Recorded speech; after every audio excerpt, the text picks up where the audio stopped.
ഉപവാസ പ്രാർത്ഥന ഏറ്റവും അനുഗ്രഹമാകുവാൻ കർത്താവിന്റെ സാന്നിധ്യം നമ്മളെ പരിപാലിക്കുന്നതിനെ ഓർത്ത് ദൈവത്തെ മഹത്വപ്പെടുത്തുന്നു. സംഭവങ്ങളുമായ പല സംഭവങ്ങളും നമ്മുടെ ജീവിതത്തിൽ നടക്കുമ്പോഴും സ്തോത്രം, കർത്താവ് മാറ്റമില്ലാത്തവനായി നമ്മോടുകൂടെ നമ്മുടെ വലം കൈ പിടിച്ച് നമ്മോടുകൂടെ ഉള്ളതിനെ ഓർത്ത് കർത്താവിനെ മഹത്വപ്പെടുത്തുന്നു. സ്തോത്രം. കഴിഞ്ഞ ദിവസങ്ങളൊക്കെയും ദൈവത്തിന്റെ വലിയ സാന്നിധ്യത്തിന് കീഴിലായിരിക്കുവാൻ ഇടയായി. എന്നാൽ ഇന്ന് പകൽവേളയിലും കർത്താവിന്റെ മാറ്റമില്ലാത്ത വചനത്തിന് മുമ്പാകെ നമുക്ക് ഒരുമിച്ച് അടുത്തു വരാം. ഹല്ലേലൂയ. നമുക്ക് ദൈവസന്നിധിയിൽ നമുക്ക് ചില വചനങ്ങളെ നമുക്ക് ചിന്തിക്കാം. റോമാലേഖനം 11-ാം അധ്യായം, സ്തോത്രം, അതിന്റെ 11-ാം വാക്യം മുതൽ നമുക്ക് വായിക്കാം. റോമാലേഖനം 11-ാം അധ്യായം അതിന്റെ 11-ാം വാക്യം മുതൽ നമ്മൾ ഈ സ്തോത്രം പൗലോസ് അപ്പോസ്തലന്റെ സ്തോത്രം ഉപദേശങ്ങളെയും പൗലോസിന്റെ പഠിപ്പീലുകളെയും നമ്മൾ ആഴത്തിൽ നമ്മൾ വീക്ഷിക്കുമ്പോൾ സ്തോത്രം, മനുഷ്യനെ പാപത്തിൽ നിന്ന് വീണ്ടെടുക്കുവാൻ ദൈവപുത്രൻ കാൽവറിയിൽ തകർക്കപ്പെടുന്ന ശരീരയാഗത്തിലൂടെ മനുഷ്യൻ പ്രാപിച്ചെടുത്ത രക്ഷയുടെ പദ്ധതികളെ കുറിച്ചും സ്വർഗത്തിലെ പിതാവിന്റെ സ്തോത്രം കാര്യപരിപാടികളെ കുറിച്ചൊക്കെ വളരെ വിസ്താരം അത് വെളിപ്പെടുത്തുന്ന ഒരു ഭാഗമാണ്, ഒരു പുസ്തകമാണ് റോമാലേഖനം എന്ന് പറയുന്നത്. മനുഷ്യനെ നീതീകരിക്കുന്ന വിധങ്ങൾ എങ്ങനെ, സ്വന്തം മനുഷ്യൻ പ്രാപിക്കുവാനിരിക്കുന്ന തേജസ്സും സ്വന്തം അവനെ തേജസ്സിന് അവനെ അർഹനാക്കേണ്ടതിന് പ്രിയപുത്രൻ സ്വന്തം സഹിച്ച കഷ്ടങ്ങളെ എല്ലാം നമ്മൾ അറിയുവാൻ ഇടയായിത്തീരുന്നു. അപ്പോൾ നമ്മൾ ഈ 11-ാം അധ്യായത്തിലേക്ക് നമ്മൾ അവിടെ കടന്നു വരുമ്പോൾ ദൈവത്തിന്റെ നിസ്തുല്യതയെ കുറിച്ചാണ് നമ്മളിവിടെ ചിന്തിക്കുന്നത്, കാണുകയും ചെയ്യുന്നത്. മാറ്റമില്ലാത്ത ദൈവത്തിന്റെ നിസ്തുല്യമായ അവന്റെ വഴികളെ കുറിച്ചും ദൈവത്തിന്റെ ജ്ഞാനത്തെ കുറിച്ചൊക്കെ വളരെ വിശാലമായി കാണുന്ന ഒരു ഭാഗമാണ് അതിന്റെ 11-ാം അധ്യായവും 10-ാം അധ്യായവും ഒക്കെ നമ്മൾ അവിടെ കാണുന്നത്. സ്തോത്രം. അവിടെ സ്തോത്രം, യഹൂദനെ ദൈവം, സ്വർഗത്തിലെ ദൈവം യഹൂദനെ ഒരു ജാതിയായി തെരഞ്ഞെടുത്തു. അവരിൽ ദൈവത്തിന്റെ ന്യായപ്രമാണങ്ങളെയും കൽപ്പനകളെയും കൊടുത്തു. അവർ സ്തോത്രം ദൈവസന്നിധിയിൽ നിന്ന് കൽപ്പനകളെയും പ്രമാണങ്ങളെയും പ്രാപിക്കുകയും ദൈവത്തിൽ നിന്ന് വാഗ്ദത്തങ്ങൾ പ്രാപിക്കുകയും ഒക്കെ ചെയ്ത് ദൈവവുമായിട്ട് സ്തോത്രം കൂടെ നടന്ന ഒരു ഗോത്രമാണ്, ഒരു ജാതിയാണ് യഹൂദന്മാരെന്ന് പറയുന്നത്. അപ്പോൾ ഇസ്രായേൽ ദൈവത്തെ അനുഭവിച്ചു രുചിച്ചു മുന്നോട്ട് പോയി. എന്നാൽ സ്തോത്രം രക്ഷകനായി വീണ്ടെടുപ്പുകാരനായി ലോകത്തിൽ അവതരിച്ച ദൈവപുത്രൻ അവർ കാണുവാൻ കഴിയാത്ത നിലവാരത്തിലേക്ക് സ്തോത്രം ഹല്ലേലൂയ അവരുടെ സ്വന്തം പാപ സ്വഭാവം വർദ്ധിക്കുകയും ചെയ്തു. അവരെ ജഡത്തിന്റെ ഉദ്ധാരണത്തെ കുറിച്ചോ അവർ ഇസ്രായേലിന്റെ രാജ്യത്തിന്റെ ഒരു രാജ്യസ്ഥാപനത്തിനെ കുറിച്ചൊക്കെ ആയിരുന്നു ഇസ്രായേലിന്റെ ഹൃദയത്തിലെ നിരൂപണം. പക്ഷെ അവരുടെ വീണ്ടെടുപ്പുകാരനായി വരുന്ന മശിഹ അപ്രകാരമാണെന്ന് അവർ അറിയുമ്പോഴും സ്വന്തം പാപത്തിന് പരിഹാരിയായി ഇറങ്ങി വരുന്ന ദൈവപുത്രനെ കുറിച്ച് അവർക്ക് സ്വന്തം അവനെ ഇച്ഛിക്കുകയും അവനെ ഉൾക്കൊള്ളുകയും ചെയ്യാൻ സാധിക്കാത്ത ഒരു അനുഭവം ഉണ്ടായിരുന്നു. അവർ ചിന്തിക്കുന്നത് റോമാക്കാരുടെ കയ്യിൽ നിന്ന് റോമ ആ ആധിപത്യത്തിൽ നിന്ന് അവരുടെ സ്വത്രം ശക്തിയേറിയ സ്വത്രം അവരുടെ ചെങ്കോലിന്റെ കയ്യിൽ നിന്ന് അവരെ വിടുവിക്കുന്ന ഒരുവനാണ് മശിഹ എന്നുള്ള പൂർണ്ണ നിശ്ചയത്തിലാണ് അവരിരുന്നത്. അത് റോമക്കാരനെ ഉന്മൂലനം ചെയ്യണം. കാരണം പൂർവ്വചരിത്രം അങ്ങനെയായിരുന്നു. ഫറവോനെയും അവന്റെ സൈന്യത്തെയും അവന്റെ സകല രാജ്യങ്ങളെയും മഹത്വങ്ങളെയും എല്ലാം ക്ഷയിപ്പിച്ചിട്ട് തന്റെ ജനത്തെ അതിന്റെ നടുവിൽ നിന്ന് പുറപ്പെടുവിച്ചു. അപ്പോൾ അങ്ങനെ തന്നെ ഈ റോമ സൈന്യത്തെ അല്ല റോമ ഗവൺമെന്റിനെയും അതുപോലെ ക്ഷയിപ്പിച്ച് തന്റെ ജനത്തിന് അതിന്റെ നടുവിൽ നിന്ന് ഒരു ഉദ്ധാരണം വരുമെന്നുള്ള വിചാരത്തിലാണ് യഹൂദന്മാര് യേശു ക്രിസ്തുവിനെ കണ്ടത്. പക്ഷേ കർത്താവായ യേശു ക്രിസ്തുവിന്റെ പഠിപ്പീലുകളും തന്റെ പഠനങ്ങളും ഈ എല്ലാം സഹോദരൻ യഹൂദന്മാര് കേട്ടപ്പോൾ അവർ പുറത്തുള്ള ഈ ജാതികളോട് ഇടപെടുകയല്ല ചെയ്തത്. യഥാർത്ഥത്തിൽ അവൻ ന്യായപ്രമാണത്തിന്റെ കുറവ് തീർക്കേണ്ടതിന് അതിന്റെ പൂർണ്ണതയാകുന്ന കർത്താവ് അതിൽ വെളിപ്പെട്ട് കഴിഞ്ഞപ്പോൾ പ്രമാണമുള്ള ജനം പാപത്തിന് കീഴ്പ്പെട്ടാണ് കിടക്കുന്നത് എന്ന് ജനത്തെ തെളിയിക്കുവാനാണ് യേശു ക്രിസ്തുവിന്റെ ശുശ്രൂഷയിലൂടെ നമ്മൾ തിരുവഴുത്തിലൂടെ കാണുമ്പോൾ നമ്മൾ കാണുവാൻ ഇടയായിത്തീരുന്നത്. പാപത്തിൽ ബന്ധിക്കപ്പെട്ട് കിടക്കുന്ന യഹൂദാജാതി ഇസ്രായേൽ ജനം പാപത്തിന് കീഴ്പ്പെട്ട് കിടക്കുകയാണ്. അവർ പാപത്തിന് കീഴ്പ്പെട്ട് കിടക്കുമ്പോൾ ആ പാപ സ്വഭാവത്തിൽ നിന്ന് അവർക്ക് വീണ്ടെടുപ്പുകൾ ലഭിക്കണം. അതിനുവേണ്ടിയാണ് ദൈവപുത്രൻ സംസാരിക്കുന്നത്. അപ്പോൾ ന്യായപ്രമാണം കയ്യിലുള്ള പൗരോഹിത്യ വൃന്ദം സ്വത്രം ഹല്ലേലൂയ എന്ത് ചെയ്യുവാനും മടിയില്ലാത്ത അനുഭവത്തിലേക്കാണ് അവർ തിരിഞ്ഞത്. അപ്പൊ ന്യായവും നീതിയും സൽഫലങ്ങളെല്ലാം അതിനെ കാറ്റിൽ പറത്തുന്ന ഒരു കാലഘട്ടത്തിലാണ് എത്തി നിൽക്കുന്നത്. അപ്പോൾ യേശുക്രിസ്തുവിന്റെ രംഗപ്രവേശനത്തിന്റെ പ്രധാന ഉദ്ദേശം മനുഷ്യന്റെ പാപത്തിന് പരിഹാരം വരുത്തുകയും അവരുടെ പാപത്തിന്റെ ശിക്ഷകളെ ഏറ്റുകൊണ്ട് കാൽവരിയിൽ തകർക്കപ്പെടുകയും തന്നിൽ വിശ്വസിക്കുന്നവർക്ക് ദൈവരാജ്യം അവകാശമാക്കി നൽകുവാൻ തക്കവണ്ണം പുത്രന്റെ ശരീരയാഗങ്ങളെ കൈക്കൊള്ളുകയും ചെയ്യണം എന്നുള്ള വലിയ ഉദ്ദേശത്തോടു കൂടിയാണ് യേശുക്രിസ്തു കാൽവരിയിൽ തകർക്കപ്പെടുകയും അളവ് 33 തിരുവയസ്സില് സകലത്ത് തികച്ച കാൽവരിയിൽ തകർക്കപ്പെടുകയും മൂന്നാം നാൾ മരണവാശങ്ങളെ അഴിച്ചവൻ ഉയർത്തെഴുന്നേറ്റ് പിതാവിന്റെ സന്നിധിയിലേക്ക് കയറുകയും ചെയ്തത്. അപ്പോൾ പുത്രനാകുന്ന യേശുക്രിസ്തുവിന്റെ ആഗമനത്തിന്റെ ഉദ്ദേശം വളരെ പാപത്തിന് പരിഹാരം വരുത്തുക എന്നുള്ളതായിരുന്നു. അപ്പോൾ യഹൂദന്മാർ അവനെ കാണുവാനോ അവനെ അംഗീകരിക്കുവാനോ സാധിച്ചിട്ടില്ല. അപ്പോൾ യേശുക്രിസ്തുവിനെ ഉൾക്കൊള്ളുവാൻ സാധിച്ചില്ല. പാപത്തിന് പരിഹാരം വരുത്തണമെന്ന് പറയുമ്പോൾ സകല മനുഷ്യരും ഒരു വ്യത്യാസമില്ലാതെ എല്ലാവരും പാപം ചെയ്ത് ദൈവതേജസ്സില്ലാത്തവരായി നിൽക്കുന്നു എന്നുള്ള യാഥാർത്ഥ്യം പൗരോഹിതന്മാരും പരീശന്മാരും ശാസ്ത്രിമാരും മൂപ്പന്മാരെല്ലാം ഒരുപോലെ അംഗീകരിച്ചേ കഴിയത്തുള്ളൂ. അപ്പോൾ അവരുടെ പാപ സ്വഭാവത്തിന് നേരെ ക്രിസ്തു കൈ ചൂണ്ടിയപ്പോൾ, അധികാരങ്ങൾക്ക് നേരെ കൈ ചൂണ്ടിയപ്പോൾ, അവരിൽ വ്യാപരിക്കുന്ന പാപ സ്വഭാവത്തിനും പാപ പ്രകൃതിക്കും എതിരെ ക്രിസ്തു കൈ ചൂണ്ടിയപ്പോൾ യേശു ക്രിസ്തു ഒരു ദേശീയ കുറ്റവാളിയായി തീർന്നു. ആമേൻ, ഹല്ലേലൂയ.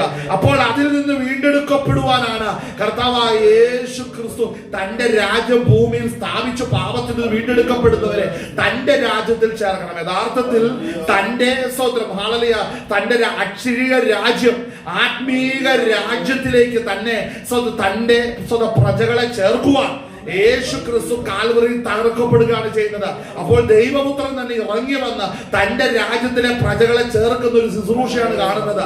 രാജാക്കന്മാർ ഭൂമിയിലെ രാജാക്കന്മാരെല്ലാം അവർക്ക് ശുശ്രൂഷ ചെയ്യുന്നവരും അവർക്ക് ദാസ്യവേല ചെയ്യുന്നവരുമാണ് രാജാവിന് വേണ്ടി സംസാരിക്കുകയും പ്രവർത്തിക്കുകയും ചെയ്യുന്നത്. എന്നാൽ സ്വർഗത്തിന്റെ നിലവാരം അങ്ങനെയല്ല. യജമാനൻ തന്നെ ഇറങ്ങി വന്ന് തന്റെ ദാസന്മാരെ ചേർക്കുന്ന വിധമാണ് ഇവിടെ കാണുന്നത്. അപ്പോൾ സ്വർഗത്തിന് മറ്റൊരുവരെയും അയക്കുവാൻ പറ്റില്ല. അപ്പോൾ തന്റെ പിതാവിന്റെ മടിയിലിരുന്ന പ്രിയപുത്രനെ ലോകത്തിലേക്ക് അയക്കുവാൻ സ്വർഗം തീരുമാനിച്ചു. ആ തീരുമാനത്തിന്റെ പദ്ധതിയിലാണ് കാൽവറിയിൽ തകർക്കപ്പെടുന്ന യേശുക്രിസ്തുവിന്റെ ശരീരയാഗത്താൽ മാനവരാശിക്ക് വീണ്ടെടുപ്പിനുള്ള പദ്ധതി സ്വർഗീയ പിതാവ് ഈ ഭൂമിയിൽ സ്ഥാപിക്കാൻ ഇടയായി തീർന്നത്. അപ്പോൾ ദൈവത്തിന്റെ ആ വലിയ പദ്ധതിക്കകത്തേക്ക് പ്രവേശിക്കുന്ന എല്ലാ മനുഷ്യരും തിരിച്ചറിയണം ദൈവത്തിന്റെ ജ്ഞാനം എന്താണ്, സ്വർഗീയ പിതാവിന്റെ ജ്ഞാനം എന്താണ്. പിതാവ് പുത്രനെ അയച്ചു. അപ്പോൾ പിതാവിന്റെ പദ്ധതി എന്താണ് എന്ന് നമ്മൾ ചിന്തിക്കുന്ന ഒരു വിഷയത്തിലാണ് നമ്മൾ ഇന്ന് എത്തിയിരിക്കുന്നത്.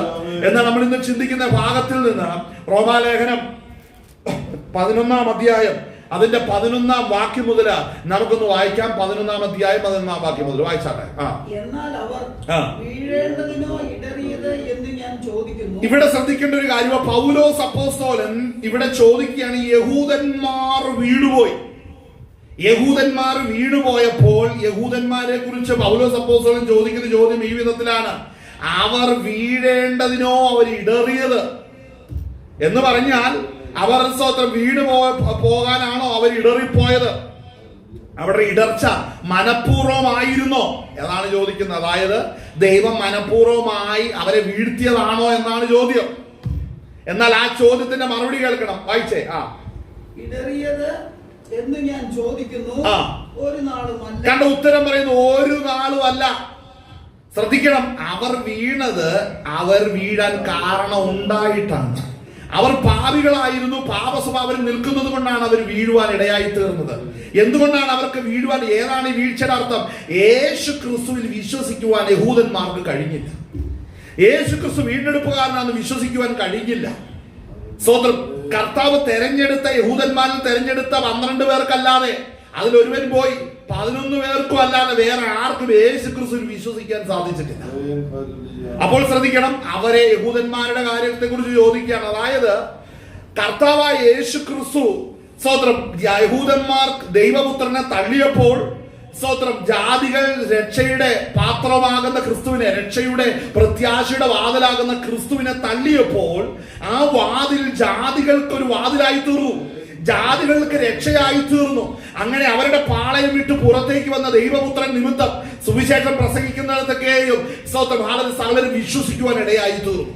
അപ്പോൾ യഹൂദന്മാരുടെ ചരിത്രം നോക്കുമ്പോൾ അവർ അതുവരെയും യേശു ദൈവത്തിൽ വിശ്വസിച്ചു, പ്രമാണത്തിൽ വിശ്വസിച്ചു. പക്ഷെ യേശുവിനെ ദൈവപുത്രനെന്ന് വിശ്വസിക്കുവാൻ സാഹചര്യം വന്നപ്പോൾ വിശ്വസിക്കാൻ കഴിയാത്ത അനുഭവത്തിലേക്ക് വന്നു, അനുസരണക്കേടിലേക്ക് പോകുന്ന അനുഭവത്തിലേക്ക് വന്നു. അപ്പോൾ അവരുടെ അനുസരണക്കേട് ജാതികൾക്ക് രക്ഷ വരുവാൻ കാരണമായി തീർന്നു.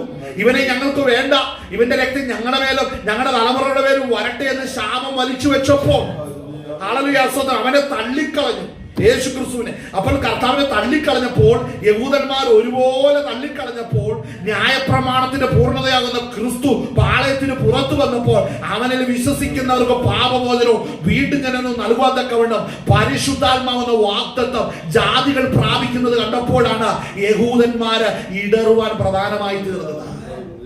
ശ്രദ്ധിക്കേണ്ട ഒരു കാര്യമാണ്. അപ്പോൾ യഹൂദന്മാർക്ക് അവർ പ്രതീക്ഷിച്ച രക്ഷകൻ എന്ന് പറയുന്നത് റോമ സാമ്രാജ്യത്തിൽ നിന്ന് അവരുടെ മീലെ ഭരിച്ചിരുന്ന ചക്രവർത്തിമാരിൽ നിന്ന് ഒരു വിടുതൽ കിട്ടണം. ഇതാണ് മശിഹയെ കുറിച്ച് അവർ ഉദ്ദേശിച്ചുള്ളൂ. മോശയെ കണ്ടത് അങ്ങനെയാണ്. മോശയുടെ ജീവചരിത്രം ഹൃദയത്തിൽ ഏറ്റിയിരുന്ന യഹൂദന്മാരെ കണ്ടു. അതിൽ നിന്നൊരു വീണ്ടെടുപ്പ് ലഭിക്കുന്നത് പോലെ ഞങ്ങൾക്കും ഈ തലമുറയിലും ഈ കാലഘട്ടത്തിൽ ഒരു വീണ്ടെടുപ്പ് ലഭിക്കും. പക്ഷെ ദൈവപുത്രൻ വെളിപ്പെട്ടത് അപ്രകാരമുള്ള ഒരു പുറപ്പാടിനല്ല, പാപത്തിൽ നിന്ന് വിശുദ്ധിയിലേക്കുള്ള ഒരു പുറപ്പാടിന് വേണ്ടി മോശയ്ക്ക് ശേഷം ആളെ ശക്തനായ ഒരു പ്രവാചകനായി എഴുന്നേൽപ്പിക്കും എന്നുള്ള പ്രവചനം എടുക്കുമ്പോഴും ദൈവപുത്രനാണ് പാപത്തിൽ നിന്ന് ജീവനിലേക്ക് ആ ഈ ജനത്തെ നടത്തുവാനായിട്ട് ലോകത്തിൽ ഇറങ്ങി വന്നത്. കരകൾ ദൈവത്തെ. അപ്പോൾ അത്ര വലിയൊരു പദ്ധതി സ്വർഗം ഒരുക്കുമ്പോൾ ഇന്ന് പകൽ നേരം ചിന്തിക്കണം, ദൈവത്തിന്റെ പദ്ധതി ശ്രദ്ധിക്കണം. അങ്ങനെ അവർ വീഴേണ്ടതിനോ ഇടറിയത്, അല്ലേ, ഇടറിയത് എന്ന് ഞാൻ ചോദിക്കുന്നു. അടുത്തത് ഒരു നാളും അല്ല. അടുത്തത്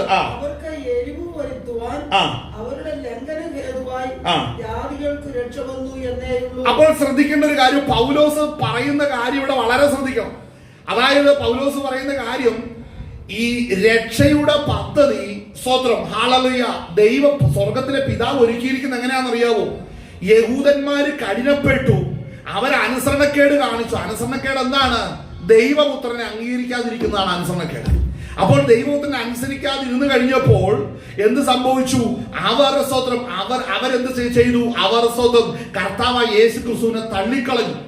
അപ്പോൾ എന്ത് സംഭവിച്ചു? അവിടെ വചനം പറയുന്നത് എന്താണ്?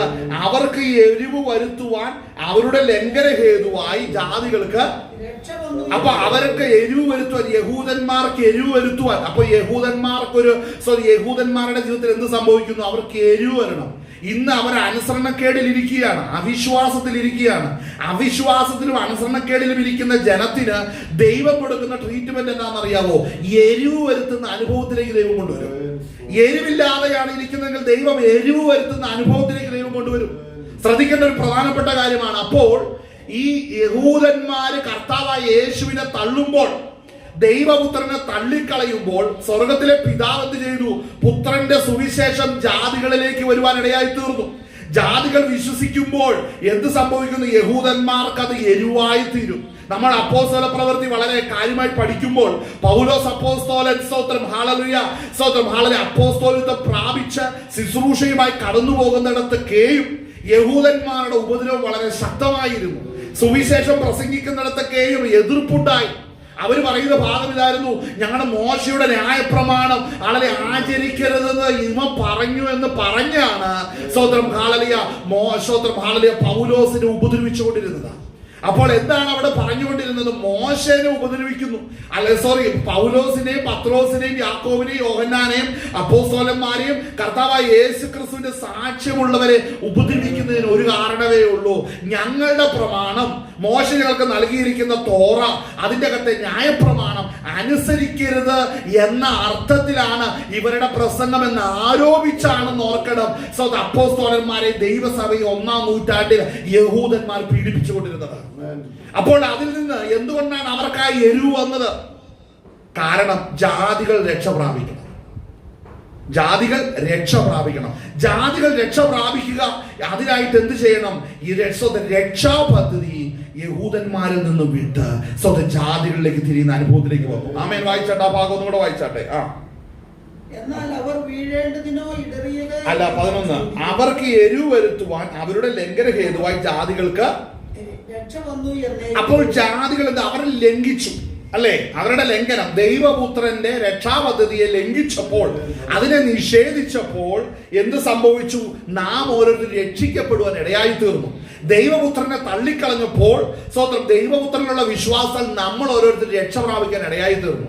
അതായത് ഈ രക്ഷ നമ്മൾ ഇന്ന് പ്രാപിച്ച പരിശുദ്ധാത്മാവിന്റെ നിറവും വചനത്തിന്റെ നിവൃത്തിയും സുവിശേഷത്തിന്റെ മഹിമകളും സ്തോത്രം പഴയ നിയമത്തോട് ചേർത്ത് വെച്ചാൽ ഏറ്റവും അനുഗ്രഹത്തിലേക്ക് വരേണ്ട ജനം യഹൂദന്മാരാണ്. പക്ഷെ അവർക്ക് ഇന്ന് കഠിനതയായി പോയി, അവർക്ക് ഇത് ഉൾക്കൊള്ളുവാൻ കഴിയാത്ത അനുഭവത്തിലേക്ക് പോയി.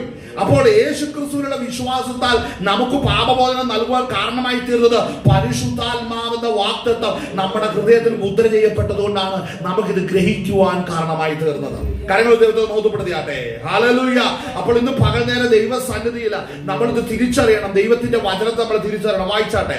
എന്നാൽ അവരുടെ ലംഘനം ലോകത്തിനു ധനവും അവരുടെ നഷ്ടം ജാതികൾക്ക് സമ്പത്തും വരുത്തുവാൻ കാരണമായി എങ്കിൽ അവരുടെ യഥാസ്ഥാനം എത്രയധികം. അപ്പൊ പൗലോസ് ഇവിടെ പറയുന്ന ഒരു കാര്യം ശ്രദ്ധിക്കണം. യഹൂദന്മാര് അവര് ത്യജിച്ചപ്പോൾ, ആമേൻ, അവർ തള്ളിക്കളഞ്ഞ ക്രിസ്തു നിമിത്തം ഹല്ലേലൂയ എന്ത് സംഭവിച്ചു? ധനം വന്നു. സ്വർഗത്തിലെ സകല ആത്മീക അനുഗ്രഹങ്ങളും എവിടേക്ക് വന്നു? ഇതുമായിട്ട് ഒരു ബന്ധമില്ലാതെ കിടന്ന് നമ്മുടെ ഓരോരുത്തരുടെ ജീവിതത്തിലേക്ക് വന്നു. ആമേൻ. ഈ ദൈവത്തെ കുറിച്ച് കേൾവിയില്ലാതെ ജനിച്ച് ജീവിച്ച് നമുക്ക് ബോധിച്ച വഴിയിൽ ഇരുന്ന് നമ്മിൽ പരിശുദ്ധാത്മാവ് നമ്മളെ മുദ്ര വെച്ചപ്പോൾ സ്വർഗത്തിലെ സകല ആത്മീക അനുഗ്രഹങ്ങളാലും നമ്മളെ അനുഗ്രഹിക്കപ്പെടുകയാണ്. നമ്മുടെ മർത്യ ശരീരങ്ങൾ പരിശുദ്ധാത്മാവ് സൂക്ഷിക്കപ്പെടുകയാണ്. ഇതിനെല്ലാം കാരണമായി തീർന്ന ദൈവപുത്രനാകുന്ന യേശു ക്രിസ്തു നാം വിശ്വസിക്കുക എന്നുള്ള ഒരൊറ്റ പദ്ധതിയിലാണ്. അപ്പോൾ യേശു ക്രിസ്തുവിൽ നാം വിശ്വസിക്കുമ്പോൾ ഇതിനൊക്കെ നമ്മെ അർഹനാക്കുകയാണ് സ്വർഗം ചെയ്തുകൊണ്ടിരിക്കുന്നത്. അപ്പോൾ ശ്രദ്ധിക്കേണ്ട പദമുണ്ട് അവിടെ വായിക്കുന്നത്, എന്നാൽ അവരുടെ ലംഘനം ലോകത്തിന് ധനവും അവരുടെ നഷ്ടം ജാതികൾക്ക് സമ്പത്തും വരുത്തുവാൻ കാരണമായി എങ്കിൽ അവരുടെ യഥാസ്ഥാനം എത്രയധികം. അപ്പോൾ ശ്രദ്ധിക്കേണ്ട ഒരു കാര്യമാണ്, ഇത് തള്ളപ്പെട്ട് കിടന്ന നമ്മെ ഓരോരുത്തരെയും സ്വർഗത്തോളം ഉയർത്തുവാൻ തക്കവണ്ണം ശ്രേഷ്ഠമായതാണ് ക്രിസ്തുവിന്റെ സുവിശേഷം. ആ സുവിശേഷം യഥാർത്ഥത്തിൽ ആദ്യം പ്രസംഗിക്കപ്പെട്ടതും ഏൽപ്പിക്കപ്പെട്ടതുമാകുന്ന യഹൂദ ജാതി യേശു ക്രിസ്തുവിനെ അതിന്റെ പൂർണ്ണ തോതിൽ അംഗീകരിച്ച് വിശ്വസിച്ചാൽ എത്രയധികമായി അത് അനുഗ്രഹമായി തീരുമെന്നാണ് അവിടെ പറഞ്ഞിരിക്കുന്നത്. വായിച്ചാട്ടെ.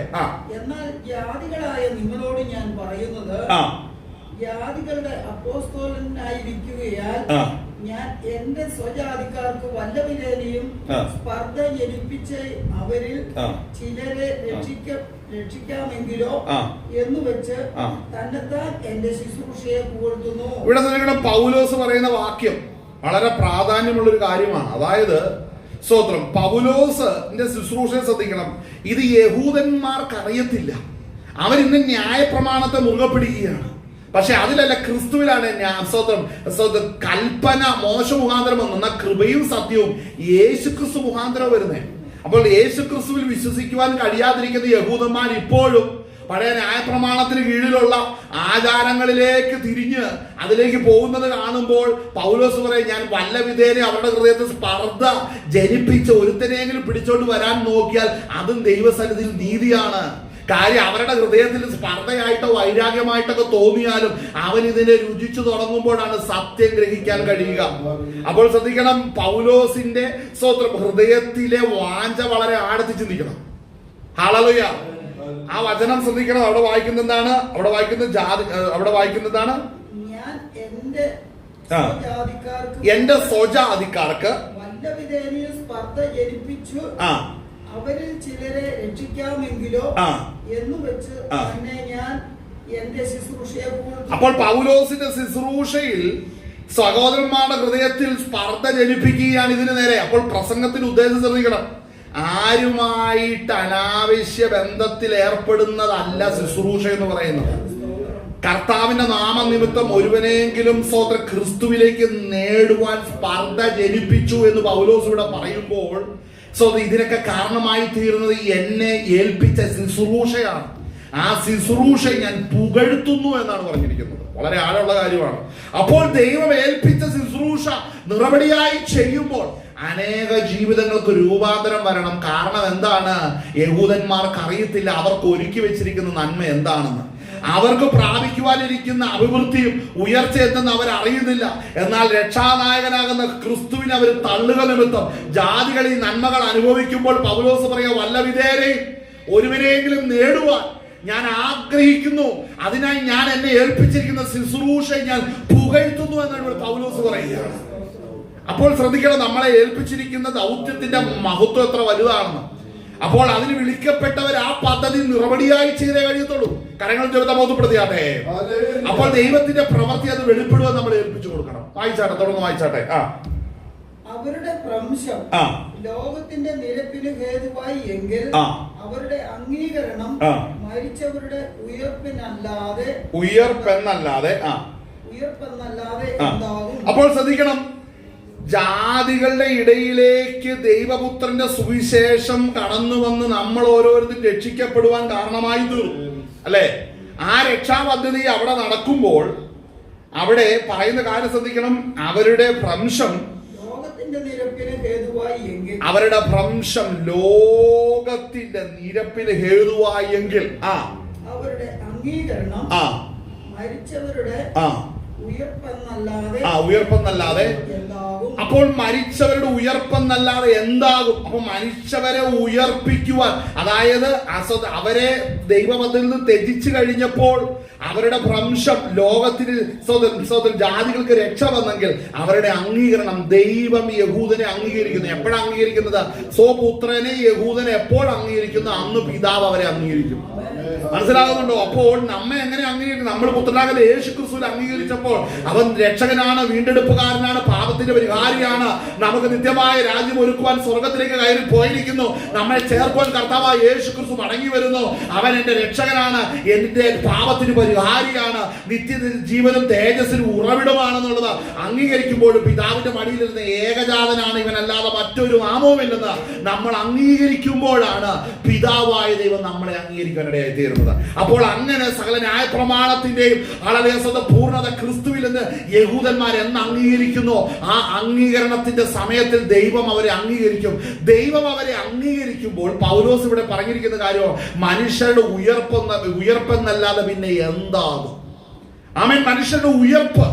അപ്പോൾ അവർ മനസ്സിലാക്കണം, അവർ യേശുക്രിസ്തുവിനെ വിശ്വസിക്കുന്നതോടുകൂടെ അവരുടെ ശരീര രൂപാന്തര പദ്ധതിയിലേക്ക് അവർ അടുക്കുകയാണെന്ന് ഓർക്കണം. നമ്മൾ മനസ്സിലാക്കണം, 2000 വർഷമായിട്ട് ദൈവവുമായിട്ട് അല്ലെങ്കിൽ ക്രിസ്തുവുമായിട്ട് ഒരു കോണ്ടാക്റ്റും ഇല്ലാതെ യഹൂദൻ ജീവിക്കുകയാണ്. ഇതുവരെ അവർക്ക് സാധിച്ചിട്ട് ഇപ്പോൾ ഒരു രാഷ്ട്രമായി അവർ ബലപ്പെടുന്നു, യുദ്ധം ചെയ്തുകൊണ്ടിരിക്കുന്നു. ഇതൊക്കെ ശരിയാണ്. പക്ഷെ അവരെന്ന് ദൈവപുത്രനെ അംഗീകരിക്കുന്നതോട് കൂടെയാണെന്ന് ഓർക്കണം. സ്തോത്രം, ഹല്ലേലൂയ. ക്രിസ്തുവിലേക്ക് അവർ പൂർണ്ണമായിട്ട് വരുന്നത്, അവർ ക്രിസ്തുവിനെ വിശ്വസിക്കുകയും അംഗീകരിക്കുകയും ചെയ്യുമ്പോൾ യഹൂദന്മാരുടെ രൂപാന്തരം നടക്കുന്ന അനുഭവത്തിലേക്കാണ് അവിടെ എത്തുന്നത്. അപ്പോൾ ഇത്ര വലിയൊരു പദ്ധതിയാണ് ജാതികളിലേക്ക് സ്വർഗത്തിലെ പിതാവ് അയച്ചത്. പുത്രനെ യഹൂദന്മാർ തള്ളിയപ്പോൾ, അല്ലെങ്കിൽ യഹൂദന്മാർക്ക് ഇന്നും നഷ്ടമായി കിടക്കുന്ന ആ വലിയ പദ്ധതിയിലേക്ക്, തുറന്നു കിടക്കുന്ന ആ വലിയ പദ്ധതിയിലേക്ക് നമ്മൾ ഓരോരുത്തരും കടന്നു പോകുന്നതിന് കാരണം, നമ്മൾ ഓരോരുത്തരുടെ രാജ്യത്തിലേക്ക് പ്രവേശിക്കുന്നതിന് കാരണം, ഇന്ന് അംശമായി യഹൂദന്റെ ഹൃദയത്തിൽ അവിശ്വാസത്തിന്റെ കഠിനത കയറിയിട്ടുണ്ട്. അതാണ് അതിന്റെ പിന്നിലെ യഥാർത്ഥ കാരണം എന്ന് പറയുന്നത്. വായിച്ചാട്ടെ, തുടർന്ന് വായിച്ചാട്ടെ. ആദ്യ ഭാഗം വിശുദ്ധമെങ്കിൽ പിണ്ഡം മുഴുവനും.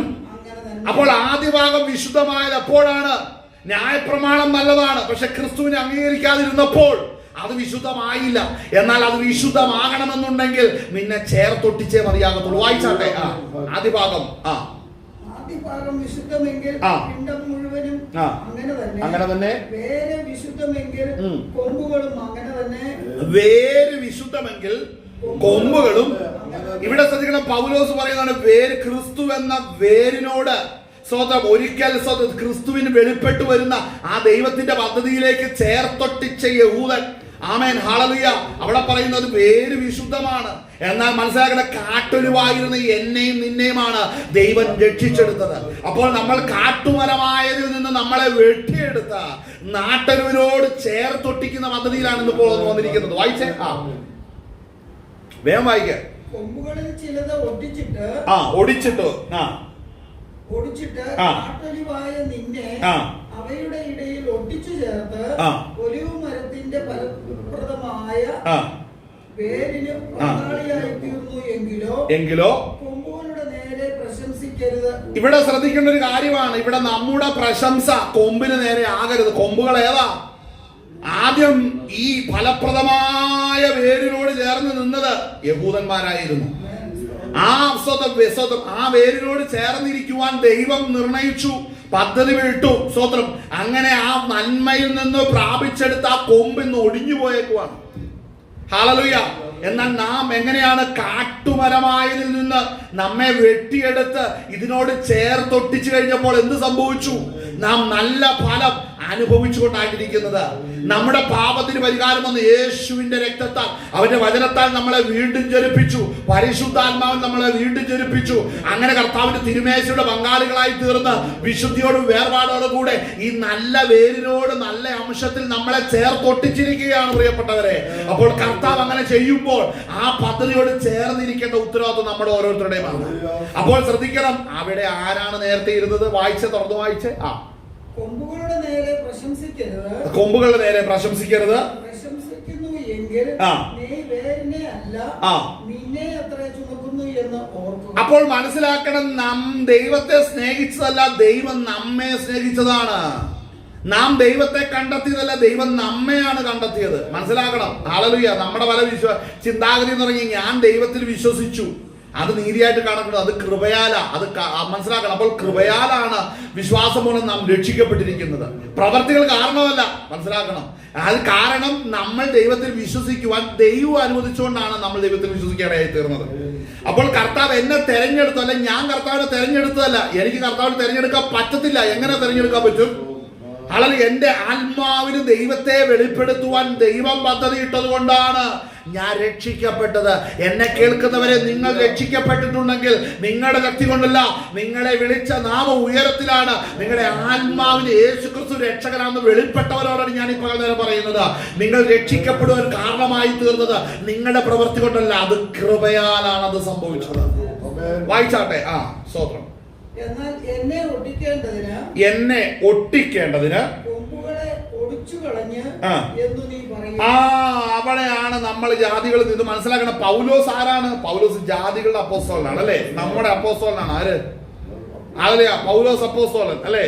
അപ്പൊ പൗലോസ് അപ്പോസ്തലനോട് പറയുന്ന കാര്യം ശ്രദ്ധിക്കണം. അപ്പോൾ അങ്ങനെയാണെങ്കിൽ ജാതികളാരും സകല ജാതികളെ രക്ഷിക്കാൻ വേണ്ടി ആയിരുന്നല്ലേ യഹൂദനെ അന്ന് അങ്ങനെ ഇട്ടിരുന്നത്? നമ്മൾ ചോദിക്കും അല്ലെ? അതാണ് നമ്മുടെ ചോദ്യത്തിന്റെ പ്രത്യേകത എന്ന് പറയുന്നത്. ആമേൻ. അതുകൊണ്ടാണ് 11:11 നമ്മൾ ആദ്യം വായിച്ചത്. എന്നാൽ അവർ വീഴേണ്ടതിനോ ഇടറിയതെന്ന് ഞാൻ ചോദിക്കുന്നു. ഒരു നാളുമല്ല കേട്ടോ, ഈ ചോദ്യം ഇങ്ങനെ ആവർത്തിക്കുകയാണ്. അതായത് നമ്മൾ രക്ഷ പ്രാപിക്കാനായിരുന്നല്ലേ യഹൂദന്മാരിങ്ങനെ വളരെ പാപം ചെയ്തത്, അല്ലെങ്കിൽ ആ ക്രിസ്തുവിനെ തള്ളിക്കളഞ്ഞത് നമ്മളെല്ലാം രക്ഷപ്പെടാൻ വേണ്ടി ആയിരുന്നല്ലേ? അല്ലെന്ന്. അങ്ങനെയല്ല പരിപാടി. ഹല്ലേലൂയ. കരങ്ങൾ ദൈവത്തെ മഹത്വപ്പെടുത്തിയാട്ടെ. ഹല്ലേലൂയ. അതുകൊണ്ട് മനസ്സിലാക്കണം, നമുക്ക് ഗുണമൊന്നുമില്ല. ദൈവം ജഡപ്രകാരം പ്രമാണം കൊടുത്ത ഒരു ജാതി ഇവിടെ ഭൂമിയിൽ കിടപ്പുണ്ട്, ഇസ്രായേൽ അല്ലേ? അപ്പോൾ മനസ്സിലാക്കണം, വീണ്ടും പൗലോസ് ഇവിടെ പറയുന്ന കാര്യം ശ്രദ്ധിക്കണം. അപ്പോൾ എന്നെ ഒട്ടിക്കേണ്ടതിനാണോ സ്തോത്രം യഹൂദ ജാതിയെ അല്ലെങ്കിൽ ഇസ്രായേലിനെ അവിടെ നിന്ന് ഒടിച്ചു മാറ്റിയത്? ഇതാണ് നമ്മുടെ ചോദ്യം. നമ്മുടെ ചോദ്യമൊക്കെ ഇത്രയൊക്കെ ഉള്ളൂ. ആളല്ലേ നമ്മുടെയൊക്കെ ചോദ്യത്തിന്റെയൊക്കെ ആഴമൊക്കെ അത്രയൊക്കെ പറയാനേ ഉള്ളൂ. എന്നാൽ ഇവിടെ ശ്രദ്ധിക്കണം, പൗലോസ് പറയുന്ന കാര്യം ശ്രദ്ധിക്കണം. അങ്ങനെയല്ല. അത് വായിച്ചൊന്നും കൂടെ വായിച്ചേ. എന്നാൽ എന്നെ ഒട്ടിക്കേണ്ടതിന് കൊമ്പുകളെ ഒടിച്ചു കളഞ്ഞു എന്ന് നീ പറയും. അടുത്തത് ശരി. അപ്പോൾ ശ്രദ്ധിക്കണം, അവിശ്വാസത്താലാണ് യഹൂദന്മാർ ഒടിഞ്ഞുപോയത്. അതിന് യേശു ക്രിസ്തുവിൽ വിശ്വസിക്കാൻ പറ്റിയില്ല. അവൻ 3-ാം നാൾ ഉയർത്തെഴുന്നേറ്റു, സ്വർഗത്തിലേക്ക് കയറിപ്പോയി. ശിഷ്യന്മാരല്ലാതെ വേറെ പലർക്കും പ്രത്യക്ഷമായെങ്കിലും ആരും അംഗീകരിച്ചില്ല, വിശ്വസിച്ചില്ല. പിന്നീട് ഈ സുവിശേഷം പ്രസംഗിക്കുന്നിടത്തൊക്കെ ഉപദ്രവം ഉണ്ടായി. കാരണം എന്നെ അവിശ്വാസമാണ് വിഷയം. അപ്പോൾ ശ്രദ്ധിക്കണം, അവിശ്വാസം എന്റെ നിങ്ങളുടെ ഹൃദയത്തിൽ ഉണ്ടാകാതിരിക്കാൻ സൂക്ഷിക്കണം. അവിശ്വാസമുള്ള ദുഷ്ടഹൃദയം അല്ലെ? മനസ്സിലാക്കണം, അവിശ്വാസമുള്ള ദുഷ്ടഹൃദയം നമ്മളെ നരകത്തിലെത്തിക്കും. അവിശ്വാസമുള്ള ദുഷ്ടഹൃദയം നമ്മളെ നരകത്തിലെത്തിക്കും, ഒരു സംശയമില്ല അതിന്. അപ്പോൾ നമ്മൾ എന്ത് ചെയ്യണം? അവിശ്വാസമുള്ള ഹൃദയം നമ്മളിൽ നിന്നും മാറണം. ഹല്ലേലൂയ. അവിശ്വാസമുള്ള ഹൃദയം നമ്മളിൽ നിന്ന് മാറണം. അപ്പൊ യഹൂദന്മാർക്ക് യേശു ക്രിസ്തുവിൽ വിശ്വസിക്കാൻ കഴിഞ്ഞില്ല. അത് നിമിത്തം അവർ വീണുപോയി, തകർന്നുപോയി. അപ്പോൾ ആ സ്ഥാനത്ത് കർത്താവ് ആരെ ഒട്ടിച്ചു? നമ്മെ ഒട്ടിച്ചു. വായിച്ചേ. ശരി അവിശ്വാസത്താൽ അവ ഒടിഞ്ഞുപോയി. ശരി അവിശ്വാസത്താൽ അവ ഒടിഞ്ഞുപോയി. അവിശ്വാസത്താലാട്ടോ ഒടിഞ്ഞുപോയത്. ഞാനൊരു കാര്യം, നമ്മൾ ഇവിടെ വന്നിരുന്ന് പ്രാർത്ഥന നടത്തിയാലും പ്രസംഗം കേട്ടാലും നിങ്ങൾ വിശ്വസിക്കുന്നില്ലെങ്കിൽ ഒരു ഗുണവുമില്ല. വെറുതെ വേസ്റ്റ് ആയി. ഇതൊക്കെ മനസ്സിലാക്കണം. നിങ്ങൾക്ക് വിശ്വസിക്കാൻ കഴിയുന്നില്ലെങ്കിൽ ഞാൻ പറയുന്നത് വിശ്വസിക്കാൻ നിങ്ങൾ റെഡിയാകണം. ദൈവകൃപയിൽ ആശ്രയിച്ചാൽ വിശ്വസിക്കാൻ പറ്റും. ദൈവകൃപയിൽ ആശ്രയിച്ച് വിശ്വസിക്കണം. വിശ്വസിക്കുമ്പോൾ മനസ്സിലാക്കണം, നിന്റെ ശരീരത്തിലോ മനസ്സിലോ ആത്മാവിലോ ഉള്ള ഒരു എലമെന്റ്സും അല്ല, ഒരു ഒരു ഘടകങ്ങളുമല്ല നിന്നെ വിശ്വസിക്കാൻ കാരണമാക്കിയത്. അത് ദൈവത്തിന്റെ കൃപയൊന്നുകൊണ്ട് മാത്രമേ. ആമേൻ. ബുദ്ധി കൊണ്ട് വിശ്വസിക്കുന്നവരുണ്ട്, പക്ഷെ ഹൃദയം കൊണ്ട് വിശ്വസിക്കാനാണ് ദൈവത്തിന്റെ വചനം പറയുന്നത്. ആ ഹൃദയം കൊണ്ട് വിശ്വസിച്ച് വാ കൊണ്ട് ഏറ്റു പറയുന്നവൻ രക്ഷിക്കപ്പെടും. ബുദ്ധി കൊണ്ട് വിശ്വസിച്ച് വാ കൊണ്ട് പറഞ്ഞാൽ രക്ഷിക്കപ്പെടത്തില്ല. ഹൃദയം കൊണ്ട് വിശ്വസിച്ച് വാ കൊണ്ട് ഏറ്റു പറയണം. ആമേൻ. ഹല്ലേലൂയ. വായിച്ചാട്ടെ, തുറന്ന് വായിച്ചാട്ടെ. വിശ്വാസത്താൽ നീ നിൽക്കുന്നു, ഞെളിയാതെ ഭയപ്പെടുക. കണ്ടോ, നമ്മളുടെ ജീവിതത്തിൽ ഈ ജാതികളോട് പറയുന്ന പൗലോസ് പറയുന്ന കാര്യമുണ്ട്. നിന്ന് യഹൂദന്മാർ അനുഭവിക്കേണ്ടിയിരുന്ന നന്മയാണിത്. കാരണം എന്താ? അവരതിൽ നിന്ന് അവിശ്വാസാൽ ഒടിഞ്ഞുപോയി. നീ വിശ്വാസാൽ നിൽക്കുന്നെങ്കിൽ പറയുന്ന ഒറ്റ പറഞ്ഞു, നീ ഞെളിയാതെ നിൽക്കണം. ഞെളിയാതെ നിൽക്കണം. നമ്മളിങ്ങനെ നിൽക്കുമ്പോൾ നമുക്ക് തോന്നി ഇത് എന്റെ എന്തോ കഴിവ് കൊണ്ടാട്ടോ ഞാൻ ഇങ്ങനെയൊക്കെ ആയത്. എന്റെ പ്രാർത്ഥനയുടെ മുട്ടേനെ തഴമ്പ് കൊണ്ടോ കാലെ ചെരുപ്പിടാതെ നടന്നത് കൊണ്ടോ ജുബ്ബ ഇട്ടത് കൊണ്ടൊക്കെയാണ് ഭക്തി. അങ്ങനെയൊക്കെയാണ്. അങ്ങനെ വല്ലതും ആണോ? അല്ല. പിന്നെ എന്തുകൊണ്ടാ? ഇത് കർത്താവ് കരുണ ചെയ്തുകൊണ്ടാ. നീ ചെരുപ്പിട്ട് നിന്നാലും കാലിന്റെ പത്തി മുറിച്ചിട്ട് നടന്നാലും ശരി, സഹോദരം, ഇതൊന്നും അല്ല. കാരണം ദൈവം നിന്നോട് കരുണ ചെയ്തതാണ്. അപ്പോൾ ദൈവം നിന്നോട് കരുണ ചെയ്യുന്നെങ്കിൽ അവന്റെ കൃപയിൽ വസിക്കുവാൻ ഇടയായി തീരണം. ഞെളിയാതെ നിൽക്കണം. ആമേൻ. മനസ്സിലാക്കണം, ഞെളിയാതെ നിൽക്കണം. ആദ്യം പറഞ്ഞു, അവിടെ വചനം പറയുന്നു, അവിടെ വചനം നമ്മൾ ഭയപ്പെടണം, അല്ലേ? അവിടെ വയ്ക്കുന്നത് കളഞ്ഞു എന്ന് പറയുന്നു. ശരി അവിശ്വാസത്താൽ അവിടെ ഒടിഞ്ഞുപോയി. വിശ്വാസത്താൽ നീ നിൽക്കുന്നു, ഞെളിയാതെ ഭയപ്പെടുക. അപ്പോൾ നാം ഭയപ്പെടുന്നുണ്ടോ എന്നുള്ളത് ചിന്തിക്കണം. ഈ ഭയം എന്താണെന്നറിയാവോ? ശ്രദ്ധിക്കേണ്ട ഒരു കാര്യമാണ്. ശ്രദ്ധിച്ചേ, നമുക്ക് കർത്താവിന്റെ മുഖത്തേക്ക് നോക്കുമ്പോൾ നമുക്കൊരു തോന്നൽ ഉണ്ടാകരുത്. ആ തോന്നൽ എന്നാന്നറിയാവോ? ഞാൻ എങ്ങനെ പോയാലും അങ്ങ് എത്തൂന്നേ. ഇതാണ് ആ തോന്നല്. ഇതാണ് ആ തോന്നല്. എന്നെ ഇത്രയൊക്കെ രക്ഷിച്ച് എന്നെ കളഞ്ഞിട്ട് പോകുമെന്നാണോ പറഞ്ഞത്? ഈ വാക്യം കണ്ടോ? തലമുറയായി സങ്കേതമായിരുന്ന ദൈവത്തെ ത്യജിച്ചപ്പോ ദൈവം തള്ളിക്കളഞ്ഞു. അയ്യോ, അങ്ങനെയൊന്നും പറയരുതേ. വചനം അങ്ങനെ എഴുതി വെച്ചേക്കുന്നേ. അപ്പോൾ എന്ത് വേണം? ഭയം വേണം. ഇന്ന് സഭയ്ക്കകത്തില്ലാത്തത് ഭയമാണ്. ദൈവസന്നിധിയിൽ ഇല്ലാത്തത് ഭയമാണ്. ഭയമില്ല. ഓരോ പ്രവർത്തി ചെയ്തിട്ട് ഭയമില്ല. എന്തും പറയാം, എന്തും പ്രവർത്തിക്കാം, എന്തും ചിന്തിക്കാം. എന്നെ ആരും നിയന്ത്രിക്കാൻ പറയണം. നിനക്ക് ഭയമില്ല. അപ്പോൾ ഭയം ഉണ്ടാകണമെന്നുണ്ടെങ്കിൽ എന്ത് വേണം? ഈ തിരിച്ചറിവ് വേണം. ഈ ദൈവത്തെ സേവിച്ച ഒരു ജാതി ദൈവത്തിലെ അവിശ്വസിച്ച നിമിത്തം ആ കൊമ്പ് ഒടിഞ്ഞുപോയി, ആ കൊമ്പ് വീണുപോയി. ആ സ്ഥാനത്താണ് ഈ കർത്താവ് എന്നെയും നിങ്ങളെയും ചേർത്തൊട്ടിച്ചിരിക്കുന്നത്. ആമേൻ. അതുകൊണ്ട് പൗലോസ് പറയുന്നത്, നിങ്ങൾ ഞെളിയാതെ ഭയപ്പെടണം. അപ്പോൾ ദൈവ കൃപയിൽ നിന്ന് അന്യമാക്കുന്ന എല്ലാ ചിന്തകളും അനർത്ഥത്തിലേക്ക് എത്തിക്കുമെന്ന് മറന്നു പോകരുത്. കാരണം എന്താണ്? ഞാൻ എന്ത് ചെയ്താലും എന്ത് പറഞ്ഞാലും എന്റെ തീരുമാനങ്ങളെ എല്ലാം അംഗീകരിക്കുന്ന ദൈവമാണ് ഞാൻ സേവിക്കുന്ന യേശു എന്ന് ചിന്തിച്ചാൽ നീ തെറ്റിപ്പോയി. അതാണ് അതിന്റെ കാരണം. വായിച്ചേ, തുറന്ന് വായിച്ചേ. സ്വാഭാവിക കൊമ്പുകളെ ദൈവം ആദരിക്കാതെ പോയെങ്കിൽ നിന്നെയും ആദരിക്കാതെ വന്നേക്കും. ഇവിടെ ശ്രദ്ധിക്കേണ്ട കാര്യമുണ്ട്. സ്വാഭാവിക കൊമ്പുകൾ ഏതാ? യഹൂദന്മാരുടെ സ്വാഭാവിക കൊമ്പുകളായിരുന്നു. ജനിക്കുന്നവരെല്ലാം ആ പ്രമാണത്തോട് ബന്ധിക്കപ്പെട്ടവരായിരുന്നു. തലമുറയായി സങ്കേതമായി രക്ഷകനായിരുന്ന കർത്താവിന്റെ ആ കൃപയിൽ നിന്ന് അവർ ഒടിഞ്ഞു പോയെങ്കിൽ, വചനം പറയുന്നത് സ്വാഭാവിക കൊമ്പുകൾ ഒടിഞ്ഞു പോയെങ്കിൽ, അവിടെ പറയുന്ന അടുത്ത പദം സ്വാഭാവിക കൊമ്പുകൾ അവിടെ ശ്രദ്ധിക്കണം. സ്വാഭാവിക കൊമ്പുകളെ ദൈവം ആദരിക്കും. അപ്പൊ നമ്മയൊക്കെ ആദരിക്കുന്നു. ശ്രദ്ധിക്കണം, ഇന്ന് ഞാൻ കൃപയിലായിരിക്കുന്നത് കാരണം എന്നെ ആദരിക്കുന്നുണ്ട്. ആരാ ആദരിക്കുന്നത്? നമ്മളല്ല ദൈവത്തെ ആദരിക്കുന്നത്, ദൈവം നമ്മളെയാണ് ആദരിക്കുന്നത്. ശ്രദ്ധിക്കണം, അങ്ങനെ ആദരിക്കുന്നതുകൊണ്ടാണ് ദൈവത്തിൽ കൃപയിൽ വരുവാൻ ഇടയായി തീർന്നത്. ആമേൻ. നിങ്ങളൊരു സംഘടനയ്ക്കകത്ത് പേരുണ്ടെന്ന് വെച്ച് നിങ്ങൾ ദൈവകൃപയിലാണെന്ന് പറയാൻ കഴിയത്തില്ല. ദൈവം നിന്റെ മുഖത്തെ ആദരിച്ചാലേ നിന്റെ ഹൃദയത്തിൽ ദൈവ ഭയം ഉണ്ടാകത്തുള്ളൂ. ദൈവ ഭയം ഇല്ലാത്തവനോട് ദൈവം അവനെ ആദരിച്ചിട്ടില്ല. ദൈവം ഒരുവനെ ആദരിക്കുന്നുണ്ടെങ്കിൽ അവന്റെ ഹൃദയത്തിൽ ദൈവ ഭയം ഉണ്ടാകും. കൃപയാൽ ദൈവ ഭയം ഉണ്ടാകും. ഏതൊരു വിഷയത്തിലും ദൈവത്തിന്റെ ഇടപെടലിന് വേണ്ടി അവനെ ഏൽപ്പിച്ചു കൊടുക്കും. അതാണ് ദൈവ ഭയത്തിന്റെ നിർവചനം. മനസ്സിലാവുന്നുണ്ടോ? വായിച്ചാട്ടെ. ദൈവത്തിന്റെ ദയയും പണ്ഡിതവും കാണുക, വീണവരിൽ ദൈവത്തിന്റെ ഖണ്ഡിതവും നിന്നിലോ നീ ദയയിൽ നിലനിന്നാൽ ദയയും തന്നെ, അല്ലെങ്കിൽ നീയും ഛേദിക്കപ്പെടും. ഇവിടെ ശ്രദ്ധിക്കണം, നീയും ഛേദിക്കപ്പെടും. ഛേദിക്കപ്പെടും. നമ്മൾ പറയുന്ന അങ്ങനെ ഒന്നും വരില്ല, അങ്ങനെയൊന്നും ഛേദിക്കപ്പെടുകയൊന്നുമില്ല. ദൈവം നമ്മളുടെ ഈ പല തിയോളജികളും സത്യം പറഞ്ഞ ഈ വചനവിരുദ്ധമായ തിയോളജികളാണ് മിക്കതും. എഴുതി വെച്ചിരിക്കുന്ന ദൈവത്തിന്റെ വചനത്തിന്റെ ആഴങ്ങളെ പരിശോധിച്ചാൽ പലരുടെ സിദ്ധാന്തങ്ങൾ പൊട്ടത്തെറ്റും പൊട്ടശൂന്യമാണ്. കാരണം എന്താണ്? ദൈവത്തിന്റെ സ്വഭാവത്തെ നീ ഏത് മാനദണ്ഡം കൊണ്ടാണ് നീ അളക്കാൻ ചെല്ലുന്നത്? കർത്താവ് ആദരിക്കാതെ ഇരിക്കും, ആദരിക്കുകയും ചെയ്യും, മാനിക്കുകയും ചെയ്യും, ത്യജിക്കുകയും ചെയ്യും, തള്ളിക്കളയുകയും ചെയ്യും. ദൈവത്തിന്റെ സ്വഭാവത്തെയാണ് നമ്മൾ ഗ്രഹിക്കേണ്ടത്. ആമേൻ, ഹല്ലേലൂയ. നമ്മൾ ദൈവത്തെ തെറ്റായിട്ട് മനസ്സിലാക്കരുത്. ദൈവഭയം ഇല്ലാത്തത് കൊണ്ടാണ് പലരും ഈ സത്യങ്ങളെ ഗ്രഹിച്ചിട്ടില്ലാത്തത് കൊണ്ടാണ് പലരും സഭകളിൽ തോന്നിവാസികളായിട്ട് ജീവിക്കുന്നത്. എന്തും പറയും, എന്തും പ്രവർത്തിച്ചും ആർക്ക് നേരെയും വെല്ലുവിളിക്കുന്ന സ്വഭാവത്തിൽ ജീവിക്കുന്നതിന് കാരണം ഈ സത്യം ജീവിതത്തിൽ അറിഞ്ഞിട്ടില്ല. ഇത് പരിശുദ്ധാത്മാവ് ഹൃദയത്തിൽ വെളിപ്പെടുത്തുന്നതാണ്. ഈ തിരുവെഴുത്തുകളെ വായിക്കുമ്പോൾ പരിശുദ്ധാത്മാവ് നിന്റെ കണ്ണു തുറന്ന് അതിന്റെ മർമ്മങ്ങൾ നിന്നോട് സംസാരിക്കും, നിനക്ക് വെളിപ്പെടുത്തി തരികയും ചെയ്യും പരിശുദ്ധാത്മാവ്. അത് സംഭവിക്കാത്തത് കൊണ്ടാണ് നീ ഞെളിയുന്നത്. ഹല്ലേലൂയ. അപ്പൊ ആരാ ഈ തോന്നിവാസം സംസാരിക്കുന്നത്? ആരാണ് സ്വന്തം വെല്ലുവിളികൾ എഴുന്നേൽപ്പിക്കുന്നത്? ശ്രദ്ധിക്കണം, ആരാണ് ഇതിന്റെ പിന്നിൽ? ശ്രദ്ധിക്കണം, ഇങ്ങനെയുള്ളവരാണ് ഇതിന്റെ പിന്നിൽ. ആമേൻ. ആ വചനം ഒന്നും കൂടെ വായിച്ചാട്ടെ. സ്വാഭാവിക കൊമ്പുകളെ ദൈവം ആദരിക്കാതെ പോയെങ്കിൽ, സ്വാഭാവിക കൊമ്പുകളെ ദൈവം ആദരിക്കാതെ പോയെങ്കിൽ നിന്നെയും ആദരിക്കാതെ വന്നേ. അപ്പോൾ ദൈവത്തിന് അങ്ങനെ ഒരു സ്വഭാവം ഉണ്ടെന്നും കൂടെ നമ്മൾ തിരിച്ചറിയണം, അറിയണം. എന്നെ ഒരു നാളും കൈവിടില്ല കൈവിടില്ല കൈവിടില്ല എന്നുള്ള ലക്ഷക്കണക്ക് പാട്ട് നമ്മൾ എഴുതി വെച്ചിട്ടുണ്ട്. ഒത്തിരി പാട്ടുകളുണ്ട്.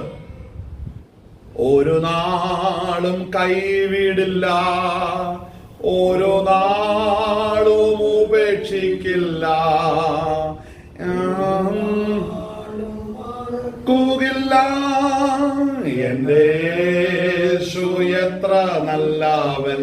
നല്ലവനാണെന്നാ പാടിയത്. പക്ഷെ ഈ വാക്കിംഗ് ഉണ്ട്, അതൊട്ട് ബന്ധമില്ല.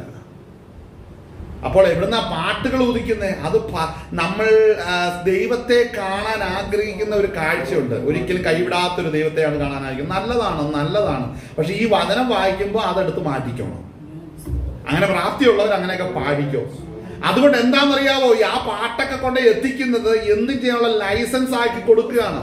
ആ പാട്ട് മാത്രമല്ല, അതുപോലുള്ള ഒത്തിരി പാട്ടുകളുണ്ട്, ഒത്തിരി പ്രസംഗങ്ങളുമുണ്ട്. ഈ ശ്രദ്ധിച്ച് നിന്നെ ആദരിക്കാതെ വന്നേക്കും. അതുകൊണ്ടാണ് പലരും ദൈവകൃപയിൽ നിന്ന് വീഴുന്നതിന് കാരണം, വീണ്ടും കൃപയിലേക്ക് അവരെ പുതുക്കാത്തതിന് കാരണവും ഇത് തന്നെയാണ്. ആമേൻ, ഹല്ലേലൂയ. ഞെളിയാതെ ഭയപ്പെടണം. ഭയപ്പെടാൻ ഇന്ന് പലർക്കും സാധിക്കുന്നില്ല. ആമേൻ. വായിച്ചേ.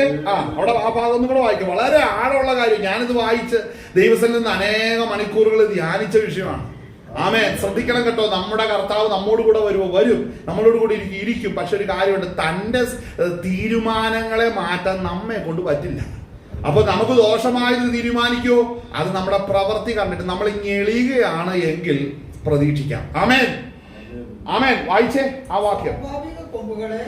ദൈവം ആദരിക്കാതെ പോയെങ്കിൽ, അതായത് യഹൂദനെ തലമുറയായിട്ട് ഉള്ള സ്തോത്രം, ആളുകൾ യഹൂദന്മാരെ അവിടെ ആദരിക്കാതെ വന്നെങ്കിൽ, ഇന്നലെ കണ്ട നീയും ഞെളിഞ്ഞ് ഇങ്ങനെ നിൽക്കുകയാണെങ്കിൽ നിന്റെ പ്രാർത്ഥനയും കേൾക്കാൻ നിന്നെ തള്ളിക്കളയാനുള്ള സാധ്യതയുണ്ടെന്ന് പൗലോസ് പറയുകയാണ്.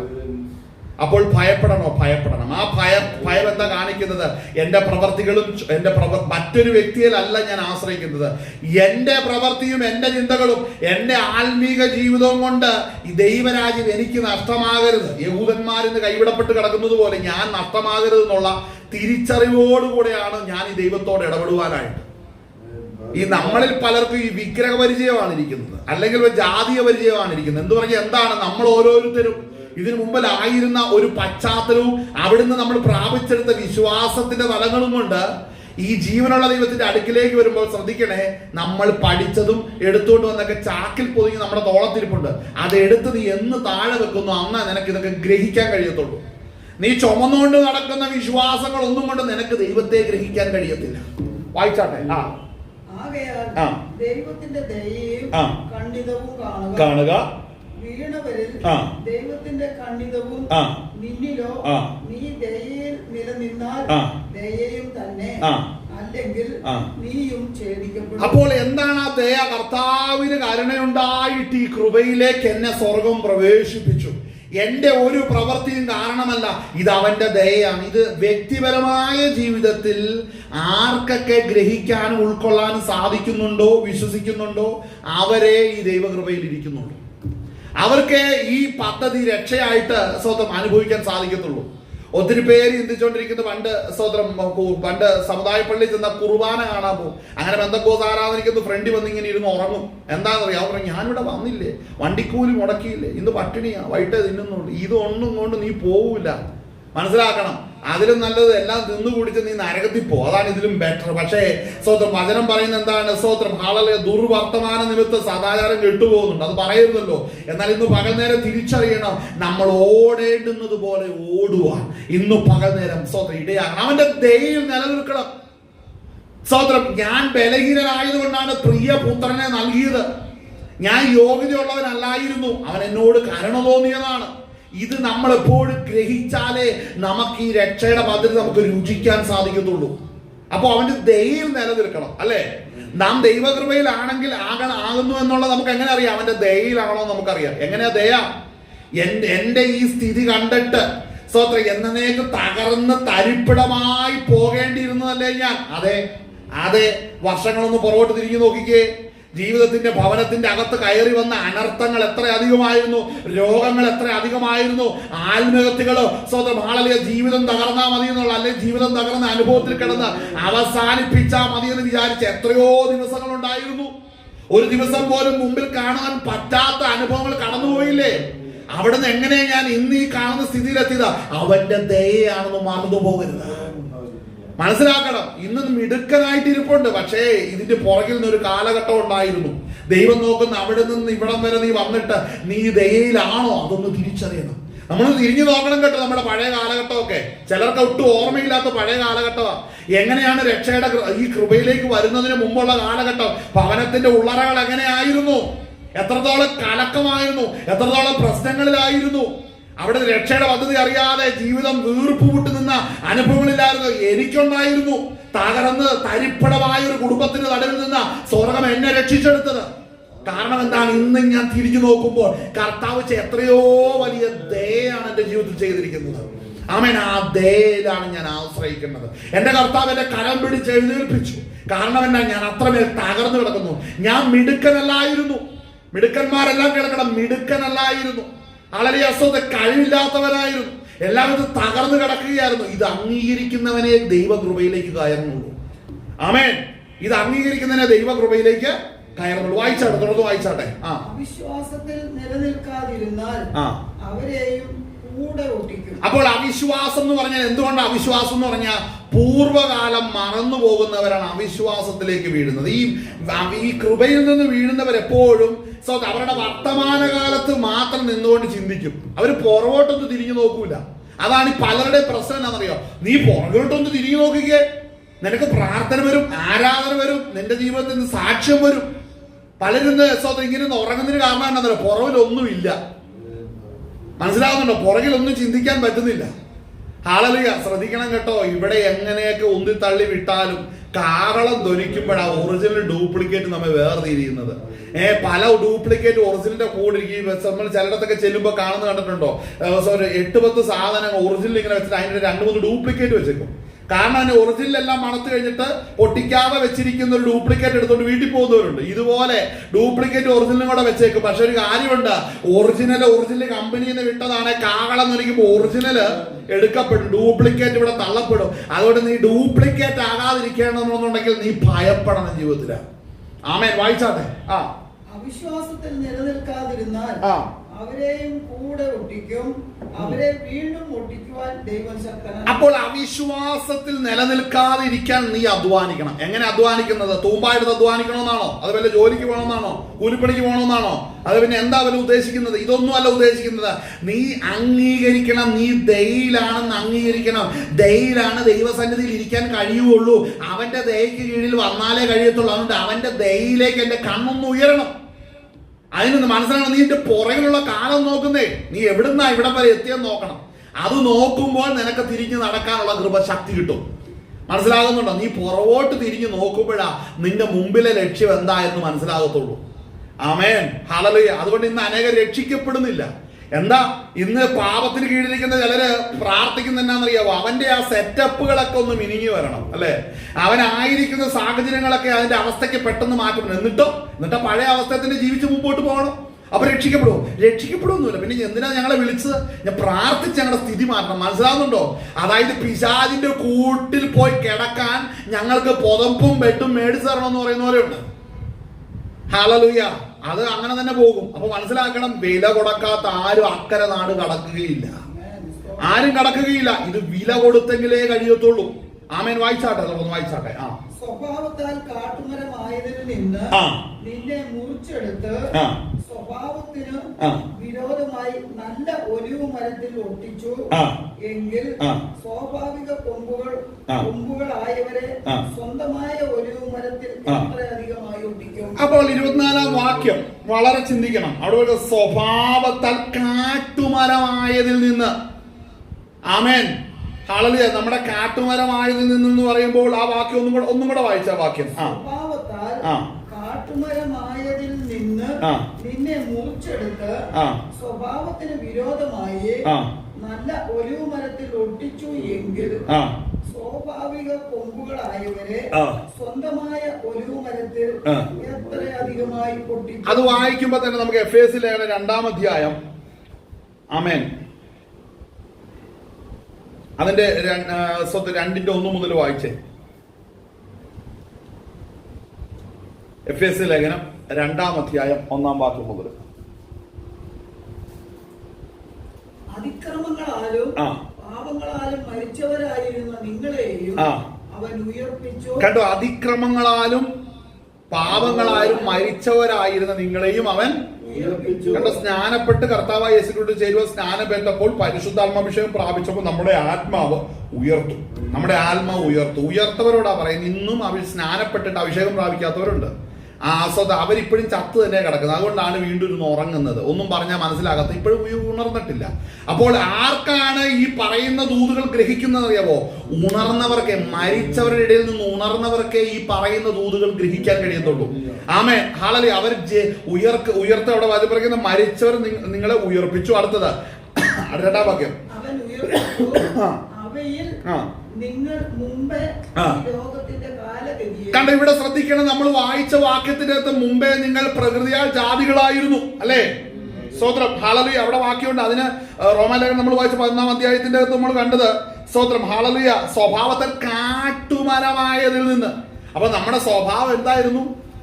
നമ്മുടെ സ്വഭാവം എന്ന് പറഞ്ഞ് ഇവിടെ ഉദ്ദേശിക്കുന്നത് നമ്മളുടെ ദൈനംദിന ജീവിതത്തിലെ സ്വഭാവത്തെ കുറിച്ചല്ല പറയുന്നത്. നമ്മുടെ വിശ്വാസം പ്രതിഫലിക്കുന്ന സ്വഭാവമുണ്ട്. നമ്മുടെ കണ്ണുകൊണ്ട് കാണുന്ന, കേൾക്കുന്ന, പറയുന്നതുമാകുന്ന വിശ്വാസ തലങ്ങളുണ്ട്. അതേക്കുറിച്ച് ഇവിടെ പറയുന്നത്, എഫേസ്യ ലേഖനം പറയുന്നത്, അതിക്രമങ്ങളാലും പാപങ്ങളാലും മരിച്ചവരായിരുന്നു നിങ്ങളെ അവൻ ഉയർപ്പിച്ചു. അപ്പൊ മരിച്ചു കിടക്കുന്നവരുടെ ഏതവസ്ഥയിലാണ് കിടക്കുന്നത്? അല്ലെ, മരണത്തിന്റെ അവസ്ഥയിൽ കിടന്നപ്പോൾ എന്തായിരുന്നു മനസ്സിൽ? അടുത്ത വാക്യം, അവയിൽ നിങ്ങൾ മുമ്പേ ശ്രദ്ധിക്കണം, ഈ ലോകത്തിന്റെ കാലഗതി. അപ്പോൾ ഇന്നും മരണത്തിന്റെ ആധിപത്യത്തിൽ കിടക്കുന്നവർ ശ്രദ്ധിക്കണം, ഈ ലോകത്തിന്റെ ആധിപത്യമുണ്ട്. ആമേൻ. അവിടെ വായിക്കുന്നത് എങ്ങനെയാണ്? അവയിൽ നിങ്ങൾ മുൻപേ ഈ ലോകത്തിന്റെ കാലഗതിയെയും ആകാശത്തിന്റെ അധികാരത്തിന്. അപ്പൊ ആകാശത്തിന് ഒരു അധികാരമുണ്ട്. ആമേൻ. ആ അധികാരം എന്ന് പറയുന്ന യഥാർത്ഥത്തില് വചനം പറയുന്നത്, സ്വതന്ത്രം, ഈ വാഴ്ചകളും അധികാരവും അന്ധകാരത്തിലെ ലോകാതും സ്വർഗങ്ങളും ദുഷ്ടാത്മ സേനകളുണ്ട്. അപ്പോൾ ആകാശമണ്ഡലത്തിൽ, ആമേൻ, സ്തോത്രം, എവിടം വരെ? സ്തോത്രം, 2-ാം സ്വർഗം നക്ഷത്ര മണ്ഡലങ്ങളിലും, സ്തോത്രം, ഹല്ലേലൂയ, 3-ാം സ്വർഗം ദൈവത്തിന്റെ സിംഹാസനത്തിന് കീഴിൽ വരെയും സാത്താന്യ ശക്തി വ്യാപരിക്കുന്നുണ്ട്. ഈ ശക്തികൾ പല പേരിലും പല നാമങ്ങളിലും പല രൂപങ്ങളിലും മനുഷ്യർക്ക് വെളിപ്പെടും. അതിനെ നീ പേര് ചൊല്ലി വിളിക്കുകയോ അതിനെ സേവിക്കുകയോ അത് നിന്റെ ശരീരത്തിൽ ആവാഹിക്കുകയോ നീ നിത്യ മരണത്തിലേക്ക് പോകേണ്ടി വരും. ദൈവത്തിന് വളരെ ശ്രദ്ധിക്കണം, അത്ര ആഴമുള്ള കാര്യമാണെന്ന്. അവിടെ വായിക്കുന്ന അവയിൽ നിങ്ങൾ മുൻപേ ഈ ലോകത്തിന്റെ കാലഗതിയെയും അപ്പോൾ ആകാശത്തിലെ അധികാരം എന്ന് പറഞ്ഞാൽ ആകാശത്തിലിരിക്കുന്ന ഈ ദുരാത്മ ശക്തികളാണ് ഭൂമിയിലിരുന്ന മനുഷ്യരെ നിയന്ത്രിച്ചുകൊണ്ടിരിക്കുന്നത്. രക്ഷിക്കപ്പെടാത്ത സകല മനുഷ്യരെയും ഈ ആകാശത്തിലെ ശക്തിയാണ് നിയന്ത്രിച്ചുകൊണ്ടിരിക്കുന്നത്. ആമേൻ. നമ്മളിവിടെ നിന്ന് ആരാധിച്ചുകൊണ്ടും പ്രാർത്ഥിച്ചുകൊണ്ടും ഇരിക്കുമ്പോൾ തന്നെ ഈ ദേശത്തിന് മീതെ വാഴുന്ന ഒരു പൈശാചിക ശക്തിയുണ്ട്.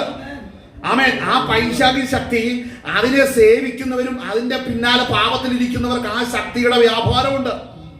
ആമേൻ. നമ്മൾ ദാനിയേൽ പ്രവചനം നോക്കുമ്പോൾ അവിടെ ദൈവത്തിന്റെ ദൂതൻ അവിടെ വരുന്ന സമയത്ത് സ്വതന്ത്രം മീഖായലും അവിടെ പാർസി പ്രഭുക്കന്മാരുമായിട്ട് അവിടെ ഒരു സ്വതന്ത്രം പോരാട്ടം ഉണ്ടായി എന്ന് പറഞ്ഞു. അപ്പോൾ പാർസിയിൽ അസ്വത്രം ആളിലെ പ്രവാസത്തിലായിരിക്കുന്ന ദാനിയേലിന് സ്വർഗത്തിലെ ദൈവത്തിന്റെ ദൂതുമായിട്ട് ദൂതൻ വരുമ്പോൾ ദൂതനെ അവിടെ ബ്ലോക്ക് ചെയ്യുന്ന ഒരു പൈശാചിക മണ്ഡലമുണ്ട്.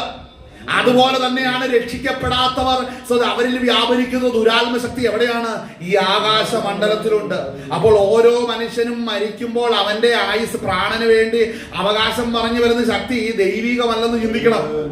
അതുകൊണ്ടാണ് നീ ആയുസ്സിലിരിക്കുമ്പോൾ രക്ഷിക്കപ്പെട്ട് സ്നാനപ്പെട്ട് വേർപെട്ട് പരിശുദ്ധാത്മാഭിഷേകം പ്രാപിച്ച് നീ ഇതിന്റെ വിളിയും തെരഞ്ഞെടുപ്പും അധികം ഉറപ്പിക്കണം. എന്തിനാണ്? ഒന്നേൽ മരണത്തോടോ അല്ലെ കാഹളനാദത്തോടോ കർത്താവിന്റെ വരവോടുകൂടി എടുക്കപ്പെടുമ്പോൾ നിന്റെ ആത്മാവിനെ സ്വീകരിക്കുക. സ്വർഗത്തിൽ നിന്ന് ദൂതഗണങ്ങൾ ഇറങ്ങി വരണം. ആമേൻ. ഏലിയാവ് ശരീരത്തിൽ നിന്ന് പോകുന്ന സമയത്ത് അഗ്നി അശ്വങ്ങളും അഗ്നി രഥങ്ങളും തമ്മിൽ ഏലിയാവിനെ ഏലീശനെ വേർപെടുത്തി. ഏലിയാവ് എന്ത് ചെയ്തു? അഗ്നി രഥത്തിൽ സ്വർഗത്തിലേക്ക് കയറി. അഗ്നി രഥത്തിൽ സ്വർഗത്തിൽ കയറുമ്പോൾ അവിടെ പ്രധാനപ്പെട്ട ഒരു കാര്യമുണ്ട്. അവിടെ കാണുന്നുണ്ട് കൊടുങ്കാറ്റുണ്ടായി. കൊടുങ്കാറ്റിലാണ് ഇങ്ങോട്ട് കയറുന്നത്, സ്വർഗത്തിലേക്ക് കയറി. നമ്മൾ കാണുന്ന പോലെ ഒരു കാറ്റല്ല അവിടെ ഉണ്ടാകുന്നത്. അതായത് ചുറ്റി അടിക്കുന്നത് തുല്യമായി നിൽക്കുന്ന ഒരു ആത്മമണ്ഡലത്തിൽ ഒരു കാഴ്ചയാണ്. അതിന്റെ മറുതലയിലാണെങ്കിൽ സ്വർഗത്തിലെ ദൈവം ഈ ആത്മാവിനെ സ്വീകരിക്കാൻ നിൽക്കുന്ന രംഗമാണ് അവിടെ നമ്മുടെ ഏലിയാവിന്റെ ചരിത്രത്തിൽ കാണുന്നത്. അപ്പോൾ രക്ഷിക്കപ്പെട്ട ദൈവകൃപയിലായിരിക്കുന്ന നമ്മ ഓരോരുത്തരും ഈ ശരീരം വിടുമ്പോൾ നമ്മെ സ്വീകരിക്കാൻ ദൂതന്മാർ ഇറങ്ങി വന്ന് അവന്റെ രാജ്യത്തിൽ ചേർക്കാൻ ഇടയായിത്തീരും. നമ്മൾ സ്തേഫാനോസിന്റെ ചരിത്രത്തിൽ നമ്മളിത് കാണുന്നുണ്ട്. ആളെ സ്തേഫാനോസ് മരിക്കുവാൻ നേരം കല്ലേറ് കൊണ്ട് മരിക്കുവാൻ നേരമായപ്പോൾ ആളെ താൻ ആത്മാവിൽ കണ്ട കാഴ്ച തന്റെ ശരീരത്തിന്റെ പ്രാണൻ വിട്ടുമാറുന്ന നേരത്ത് തന്റെ ആത്മാവ് കാണുന്ന കാഴ്ചയാണോ പിതാവിന്റെ വലതുഭാഗത്ത് പുത്രൻ എഴുന്നേറ്റ് നിന്ന് തന്നെ സ്വീകരിക്കുന്ന രംഗം.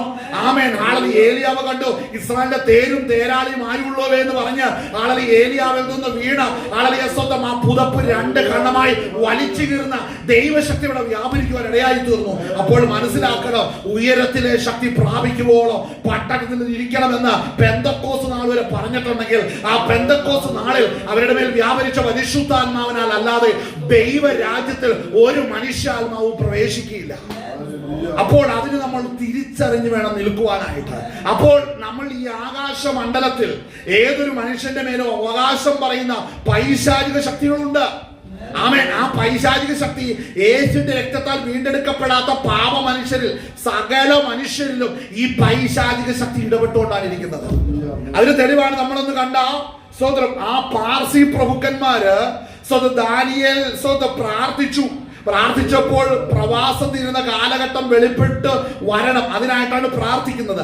ആ ദൂത് എന്ന് പറയുന്നത് ദൈവത്തിന്റെ ദൂതൻ കൊണ്ടുവരുന്ന ആത്മീക ദൂത് എന്ന് പറയുന്നത് പാർസി പ്രഭുക്കന്മാരുടെ അടിത്തറ ഇളക്കുന്ന ദൂതുമായിട്ടാണ് ദൂതൻ വരുന്നത്.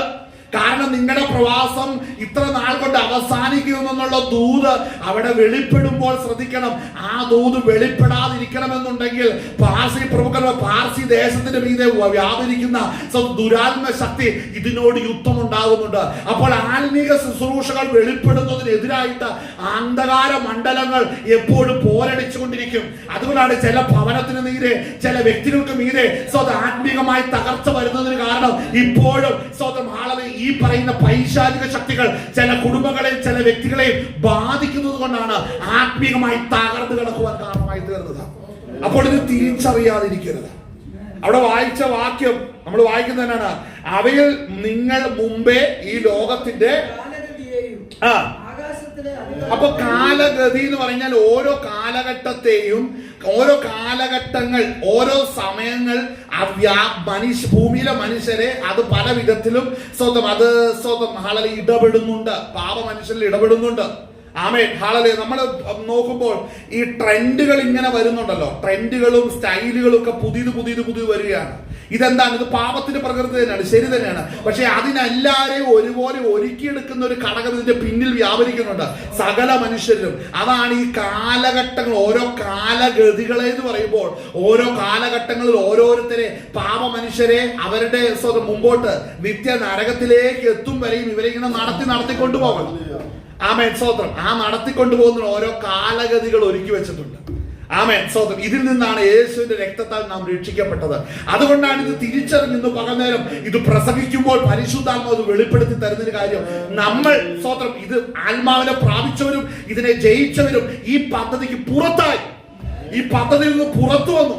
അതാണ് ഈ രക്ഷയുടെ മഹത്വം എന്ന് പറയുന്നത്. ആമേൻ, ഹല്ലേലൂയ. അതുകൊണ്ടാണ് നമ്മുടെ കൂടെ ഉള്ളവർ പലപ്പോഴും നമ്മെ നോക്കി ഇങ്ങനെ അതിശയത്തോടൊക്കെ, ഇവനെന്താണ് ഞാൻ പറഞ്ഞിടത്തൊന്നും വരാത്തത്, ഞാൻ പറഞ്ഞൊന്നും ചെയ്യാത്തത്, ഞങ്ങൾ ചിന്തിക്കുന്ന പോലെ ചിന്തിക്കാത്തത് എന്ന് ചിന്തിക്കുകയും പറയും നടക്കുകയും ചെയ്യുന്നവരുണ്ട്. പക്ഷേ ശ്രദ്ധിക്കണം, നമ്മിൽ ഈ മാറ്റം വരുത്തിയത് നമ്മെ പരിശുദ്ധാത്മാവ് നമ്മളെ വീണ്ടും ജനിപ്പിച്ചത് കൊണ്ടാണ്, പരിശുദ്ധാത്മാവ് നമ്മളിൽ വസിക്കുന്നത് കൊണ്ടാണ് നമ്മൾ ആ പാപത്തിന്റെ വഴികളിൽ നിന്ന് നമ്മൾ ഒഴിഞ്ഞു പോകാൻ ഇടയായി തീർന്നത്. അപ്പോൾ മനസ്സിലാക്കണം, നമ്മൾ വായിച്ച ഭാഗം എന്ന് പറഞ്ഞാൽ റോമാലേഖനം 11-ാം അധ്യായത്തിൽ നമ്മൾ വായിച്ചത്, ആ ഭാഗത്ത് നമ്മൾ കണ്ട പ്രധാനപ്പെട്ട കാര്യം എന്താണ്? നമ്മളിലെ പാപ സ്വഭാവം അല്ലെങ്കിൽ കാട്ടുമരമായ സ്വഭാവത്തിൽ നിന്നാണ് നമ്മളെ വേർതിരിച്ചത്. അപ്പോൾ കാട്ടുമരമായതിൽ നിന്ന് നല്ല ഫലത്തോട് ചേർത്തൊട്ടിച്ചപ്പോൾ, നമ്മളിൽ നിന്ന് പരിശുദ്ധാത്മ ഇടപെട്ടപ്പോൾ, ദൈവത്തിന്റെ ആത്മാവ് നമ്മുടെ സ്വഭാവങ്ങളിൽ നിന്ന് നമ്മൾക്ക് വീണ്ടെടുപ്പ് നൽകുവാൻ തക്കവണ്ണം പരിശുദ്ധാത്മാവ് നമ്മളെ ഒരുക്കിയെടുത്തു. അതുകൊണ്ട് നമ്മൾ പല പാപ സ്വഭാവങ്ങളോട് നോ പറഞ്ഞു. അനേക നാളുകൾ നമ്മളിൽ സ്വാധീനിച്ചുകൊണ്ടിരുന്ന പല പാപ പ്രകൃതികളോടും നമ്മളെ നോ പറയാൻ കാരണമായി തീർന്നത് പരിശുദ്ധാത്മാവാണ്. നമ്മളോട് പറഞ്ഞു അരുത് അരുത് അരുത് എന്ന് ദൈവത്തിന്റെ ആത്മാവ് പറഞ്ഞ കാര്യങ്ങളോട് നമ്മൾ നോ പറഞ്ഞപ്പോൾ നമ്മൾ അതിനെ ജയിക്കുവാൻ ഇടയായി തീർന്നു. അപ്പോൾ നമ്മൾ ജയിച്ച് ജയാളികളായിട്ട് മുന്നേറുകയാണ് ചെയ്യുന്നത്. അപ്പോൾ വ്യക്തിപരമായ ജീവിതത്തിൽ ഈ ജയം നടക്കുമ്പോൾ തന്നെ നമ്മുടെ പബ്ലിക് ലൈഫില് ദൈവത്തിന്റെ ആത്മാവ് നമ്മുടെ ജീവിതത്തിന്റെ സാഹചര്യങ്ങളിൽ ദൈവത്തിന്റെ ആത്മാവ് ഇടപെടാൻ തുടങ്ങി. അങ്ങനെ പുറമേയും അകമേയും ഒരു രൂപാന്തരം വരുന്നതിന് കാരണം ദൈവത്തിന്റെ ആത്മാവ് നമ്മളിൽ വസിക്കുന്നത് കൊണ്ടാണ്, നമ്മളെ സ്വർഗം വീണ്ടും ജനിപ്പിച്ചത് കൊണ്ടാണ്. ആമേൻ. സോ നമ്മൾ വായിച്ച 2-ാം അധ്യായത്തിന്റെ അകത്ത്, എഫേസ്യ ലേഖനം 2-ാം അധ്യായം അതിന്റെ 2-ാം വാക്യം അവിടെ വായിക്കുമ്പോൾ, അവയിൽ നിങ്ങൾ മുമ്പേ ഈ ലോകത്തിന്റെ ഈ ലോകത്തിന്റെ കാലഗതിയെയും ആകാശത്തിലെ അധികാരത്തിനും അനുസരണക്കേടിന്റെ മക്കളിൽ ഇപ്പോൾ വ്യാപരിക്കുന്ന ആത്മാവിനും അധിപതിയായവൻ. ഇവിടെ ശ്രദ്ധിക്കണം, അനുസരണക്കേടിന്റെ മക്കളിൽ ആത്മാവ് വ്യാപരിക്കുന്നുണ്ട്. ആരാണ് അനുസരണക്കേടിന്റെ മക്കള്? അനുസരിക്കാത്തതല്ല അനുസരണക്കേടിന്റെ മക്കളാണ്, അനുസരണക്കേടിന്റെ മക്കളാണ്. ആരാണ് അനുസരിക്കാത്ത? യേശു ക്രിസ്തുവിനെ വിശ്വസിക്കാത്തതല്ല അനുസരണക്കേടിന് കീഴിൽ അടഞ്ഞു കിടക്കുകയാണ്. അവരെ അവരെ ചലിപ്പിക്കുന്ന, അവരെ നടത്തിക്കൊണ്ടുപോകുന്ന ആത്മാവുണ്ട്, ലോകത്തിന്റെ ആത്മാവ്. ലോകത്തിന്റെ ആത്മാവ് ദൈവത്തിന്റെ വചനത്തിനും പരിശുദ്ധാത്മാവിനും കീഴടങ്ങുന്നില്ല. അവർ സുവിശേഷം കേട്ടാലും ചെവി കൊണ്ട് എന്തോ ഒരു കഥ കേട്ടതുപോലെ തോന്നുന്നല്ലാതെ അവരുടെ ഹൃദയത്തിൽ അത് പ്രവേശിക്കുന്നില്ല. കാര്യം അവരുടെ ഹൃദയത്തെ വലഞ്ഞിരിക്കുന്ന പാപത്തിന്റെ ബന്ധന നിമിത്തം അവർക്ക് രക്ഷയുടെ സത്യം ഒരിക്കലും ഗ്രഹിക്കാൻ കഴിയത്തില്ല. എന്നാൽ ഇന്ന് പകൽ നേരം ആ സത്യം ഗ്രഹിക്കുകയും ഇന്ന് പകൽ നേരം ദൈവരാജ്യത്തിന് ഒരുക്കപ്പെടുന്നവരെ ഓർത്ത് ഞാൻ ദൈവത്തെ മഹത്വപ്പെടുത്തുകയാണ്. ഇത്ര ശ്രേഷ്ഠമായ പദ്ധതി സ്വർഗം ഒരുക്കി തന്ന നമ്മളെ വലം കൈ പിടിച്ച് ദൈവത്തെ മഹത്വപ്പെടുത്തുകയാണ്. വായിച്ചാട്ടെ. ആമേൻ, ഹല്ലേലൂയ.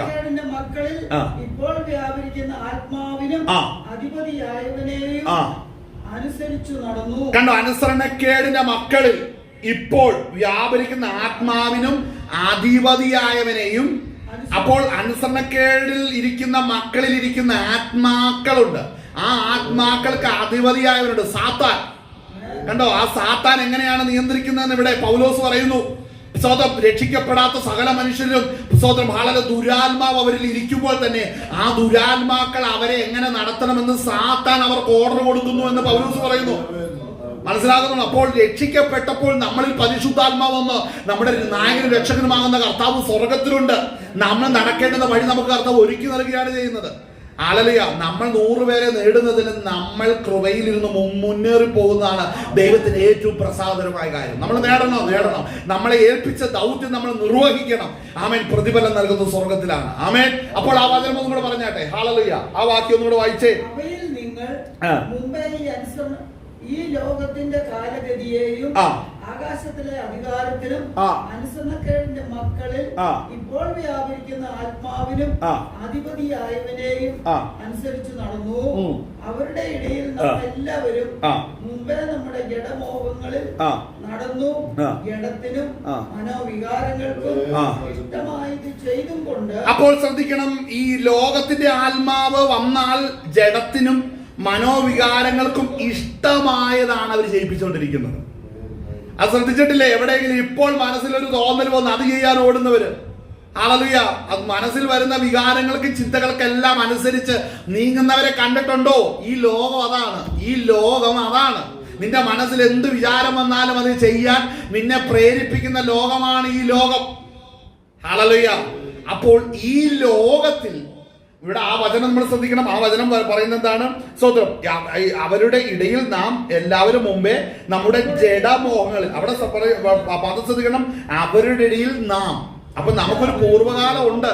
നമ്മൾ ദൈവത്തിന്റെ ദയയെക്കുറിച്ചാണ് നമ്മൾ ചിന്തിച്ചു വന്നത്. ദൈവത്തിന്റെ ദയയെക്കുറിച്ച് നമ്മൾ ചിന്തിക്കണമെന്നുണ്ടെങ്കിൽ നമ്മുടെ പൂർവ്വകാലത്തിൽ നമ്മൾ എങ്ങനെ ആയിരുന്നു എന്നൊന്ന് ചിന്തിക്കണം. ചിലർക്ക് ഒരു തിരിച്ചറിവില്ല. ചിലർ വന്നിങ്ങനെ എന്താ പറയുന്നത്, മുട്ടിയിരിക്കുന്നത് പോലെ, നമ്മുടെ നാട്ടുഭാഷ പറഞ്ഞിട്ടുണ്ടെങ്കിൽ ഒരു എന്താ പറയുന്ന ഒരു കുറ്റി, അല്ലെ, കുറ്റി വന്നിരിക്കുന്ന പോലെ ഒരു മാറ്റവും ഇല്ല. ഭൂമികുലുക്കം വന്നാലും സ്വതന്ത്രം, ഹല്ലേലൂയ, വെള്ളപ്പൊക്കം വന്നാലും തീമഴ പെയ്താലും ആ കുറ്റി ഒന്നും അതുപോലെ ഇരിക്കും. ഇതുപോലെ ഇരിക്കുന്ന പോലെ ആത്മീകത്തിൽ ചില കുറ്റികളുണ്ട്, മാറില്ല. ഹല്ലേലൂയ. എന്തുകൊണ്ടാണ് മാറ്റമില്ല? നീ ഒന്ന് നോക്കണം. നീ എവിടെ കിടന്നു ആരെന്ന് തിരിഞ്ഞു നോക്കണം. ചിലർക്ക് അത് ഭയങ്കര വിഷമ പറയുന്നത്. നിന്റെ പൂർവ്വകാലം ഇങ്ങനെയാണെന്ന് മറ്റുള്ളവർ അറിയുമ്പോൾ ഭയങ്കര വേദനയാണ്. മനസ്സിലാക്കണമേ, നിന്നെ ഏതിൽ നിന്നാ എടുത്തത് എന്ന് സ്വർഗം അറിയുന്നുണ്ട്. നീ എങ്ങനെ മറച്ചാലും ആകാശവും ഭൂമിയെല്ലാം ഒഴിഞ്ഞു പോകും. നീ കാണുകയുള്ളൂ. നീ ആരുടെ മുമ്പിലൊക്കെ ഒളിച്ചാലും ഇതൊക്കെ പരസ്യമാകുന്ന ഒരു ദിവസമുണ്ട്. അതുകൊണ്ട് മനസ്സിലാക്കണം, നീ ഒളിച്ചാൽ അതൊന്നും ഒളിഞ്ഞിരിക്കില്ല, മറച്ചാൽ മറങ്ങിയിരിക്കുകയില്ല. അതിനു മുമ്പേ നീ ദൈവത്തെ അംഗീകരിക്കുക. അവന്റെ ദയയിലാണ് ഞാൻ ആയിരിക്കുന്നത്. ഹല്ലേലൂയ. വചനം പറയുന്നു, ഹല്ലേലൂയ, നാം എല്ലാവരും മുമ്പേ, ഹല്ലേലൂയ, നമ്മുടെ ജഡമോഹങ്ങളിൽ നടന്നു. അല്ലേ? ഹല്ലേലൂയ. എനിക്ക് ഇന്നടത്ത് പോകണമെന്ന് പറഞ്ഞ് വണ്ടി എടുത്തോണ്ട് ഒരു വിടുതൽ, ഇന്നത് തിന്നണമെന്ന് തോന്നി അത് തിന്ന്, എനിക്ക് ഇന്നടത്ത് പോയി 2 വർത്താനം പറഞ്ഞ് അത് പറഞ്ഞ് ഇന്ന കാര്യം സുഖിക്കാനും സ്വന്തം, ഹല്ലേലൂയ, രസിക്കാനുമുള്ള പോക്ക് കണ്ടിട്ടുണ്ടോ? ഇതിൽ നിന്ന് എന്നാണ് ഞാനും നീയും മാറിയത്? രക്ഷിക്കപ്പെട്ടവൻ മാറിയത് ദൈവത്തിന്റെ ആത്മാവ് വന്ന ദിവസമാണ് മാറിയത്. പരിശുദ്ധാത്മാവ് വന്നപ്പോഴാണ് നമ്മൾ മാറിയത്. മറ്റത് എങ്ങോട്ടെങ്കിലും ടൗണിലേക്ക് ഇറങ്ങുമ്പോഴേ, ടൗണിൽ എന്തെങ്കിലും കണ്ടു കഴിഞ്ഞാൽ അത് എന്നതാ, അതൊന്ന് കണ്ടാൽ എന്നാന്നേ, അതൊന്ന് പോയാൽ എന്നാന്നേ, മനസ്സിലായോ? ജഡത്തിൽ ഇരിക്കുന്നവർക്കാണ് ഇങ്ങനെയുള്ള ചിന്തകളുള്ളൂ. ദൈവത്തിന്റെ ആത്മാവിൽ അനുസരിച്ച് നടക്കുന്നവരറിയാം, മുമ്പേ ഞാൻ ഇങ്ങനെ ആയിരുന്നു, അത് എനിക്ക് ഇന്ന് അങ്ങോട്ട് പോകണമെന്ന് താല്പര്യമില്ല. പക്ഷെ ഈ ജഡീകരനാണെങ്കിലോ, നമുക്ക് പോയാൽ പ്രശ്നം എന്നാ, ഇതുകൊണ്ട് നമ്മുടെ ആത്മീയം നഷ്ടപ്പെടുവോ, നമ്മുടെ പ്രാർത്ഥന ജീവിതം നിൽക്കുവോ, ഇതൊക്കെ അകത്തല്ലേന്നെ. നിന്നെ പോലെ കപടഭക്തിക്കാരൻ. മനസ്സിലാകുന്നുണ്ടോ? നീ എന്താ ചെയ്യുന്നേ? നിനക്കിഷ്ടമുള്ളിടത്തൊക്കെ നീ പൊയ്ക്കോ കേട്ടോ, കുഴപ്പമൊന്നുമില്ല. വേറെ ആത്മാവുമായിട്ട് തിരിച്ചു വരേണ്ടി വരും. പരിശുദ്ധാത്മാവ് മാറി നിൽക്കും. ഹല്ലേലൂയ. ശ്രദ്ധിക്കണം, ദൈവമക്കളാണെങ്കിൽ നീ നമ്മൾ വായിച്ച വാക്യം അതാണ് എന്നെ വളരെ സ്വന്തം. ആ വാക്യത്തിൽ നിന്നാണ് ഇങ്ങോട്ട് ചാടിയത്. ഇതിന്റെ ആത്മാവ് അവിടെ പറയുന്ന സ്വഭാവത്താൽ കാട്ടുമരമായതിൽ നിന്ന്. ഇന്ന് രക്ഷിക്കപ്പെട്ടിട്ട് ചിലർക്ക് കാട്ടുമരത്തിന്റെ സ്വഭാവം മാറുന്നില്ല. ഇപ്പോഴും കാട്ടുമരമായിട്ട് തന്നെ നിൽക്കുകയാണ്. ആത്മീകത്തിലെ കാട്ടുമരങ്ങൾ, ആത്മീയ ലോകത്തിലെ കാട്ടുമരങ്ങൾ, അല്ലേ? ഹല്ലേലൂയ. എന്തുകൊണ്ടാണ്? കാട്ടുമരമായതിൽ നിന്ന്. അവിടെ വചനം വായിക്കുന്നത് എന്താണ്? നമ്മെ മുറിച്ചായി എടുത്തത്, മുറിച്ചായിരിക്കുന്നത്, അല്ലെ ചെത്തിക്കൊണ്ടുവരികയല്ലേ, നമ്മളെ മുറിച്ചാണ് ദൈവം എടുത്തത്. ഹല്ലേലൂയ. അതൊന്ന് അംഗീകരിക്കണം കേട്ടോ. പഴയ പള്ളിയും പഴയ വീടും പഴയ മനുഷ്യരെല്ലാം കണ്ടു കഴിയുമ്പോൾ അവരുടെ എല്ലാം തോളത്ത് കൈയിട്ട് നടക്കുന്നതിന് നിനക്ക് കാര്യമായ കുഴപ്പമുണ്ട്. വചനപ്രകാരമായി ഞാൻ ഈ പറയുന്നത്. കാര്യം നിന്നെ മുറിച്ചെടുത്ത് കൊണ്ടുവന്നെങ്കിൽ നിന്നിലൊരു പഴയ സ്റ്റോറി ഉണ്ട്, ഒരു പാസ്റ്റ് നിന്റെ മുമ്പിലുണ്ട്. ആ വഴിക്ക് പോവരുത്. അത് പോയാൽ അവിടെ വ്യാപരിക്കുന്ന മറ്റൊരു ആത്മാവാ, അതിങ്ങ് കയറും. ആമേൻ. വായിച്ചേ. സ്വഭാവത്താൽ കാട്ടുമരമായതിൽ നിന്ന് നിന്നെ മുറിച്ചെടുത്ത് സ്വഭാവത്തിന് വിരോധമായ നല്ല ഒലിവ് മരത്തിൽ ഒട്ടിച്ച് നല്ല ഒലിവ് മരത്തിൽ നിന്നെ ഒട്ടിച്ച് ആമേൻ സ്വാഭാവിക കൊമ്പുകളായവരെ സ്വന്തമായ ഒലിവ് മരങ്ങൾ എത്ര അധികമായി ഒട്ടിക്കും. ഒലിവ് മരത്തിൽ ഒട്ടിച്ചു എങ്കിൽ സ്വാഭാവിക കൊമ്പുകളായവരെ സ്വന്തമായ ഒലിവ് മരത്തിൽ എത്ര അധികമായി അവൻ ചെയ്യുക തന്നെ ചെയ്യും. ഒരു മാറ്റവും.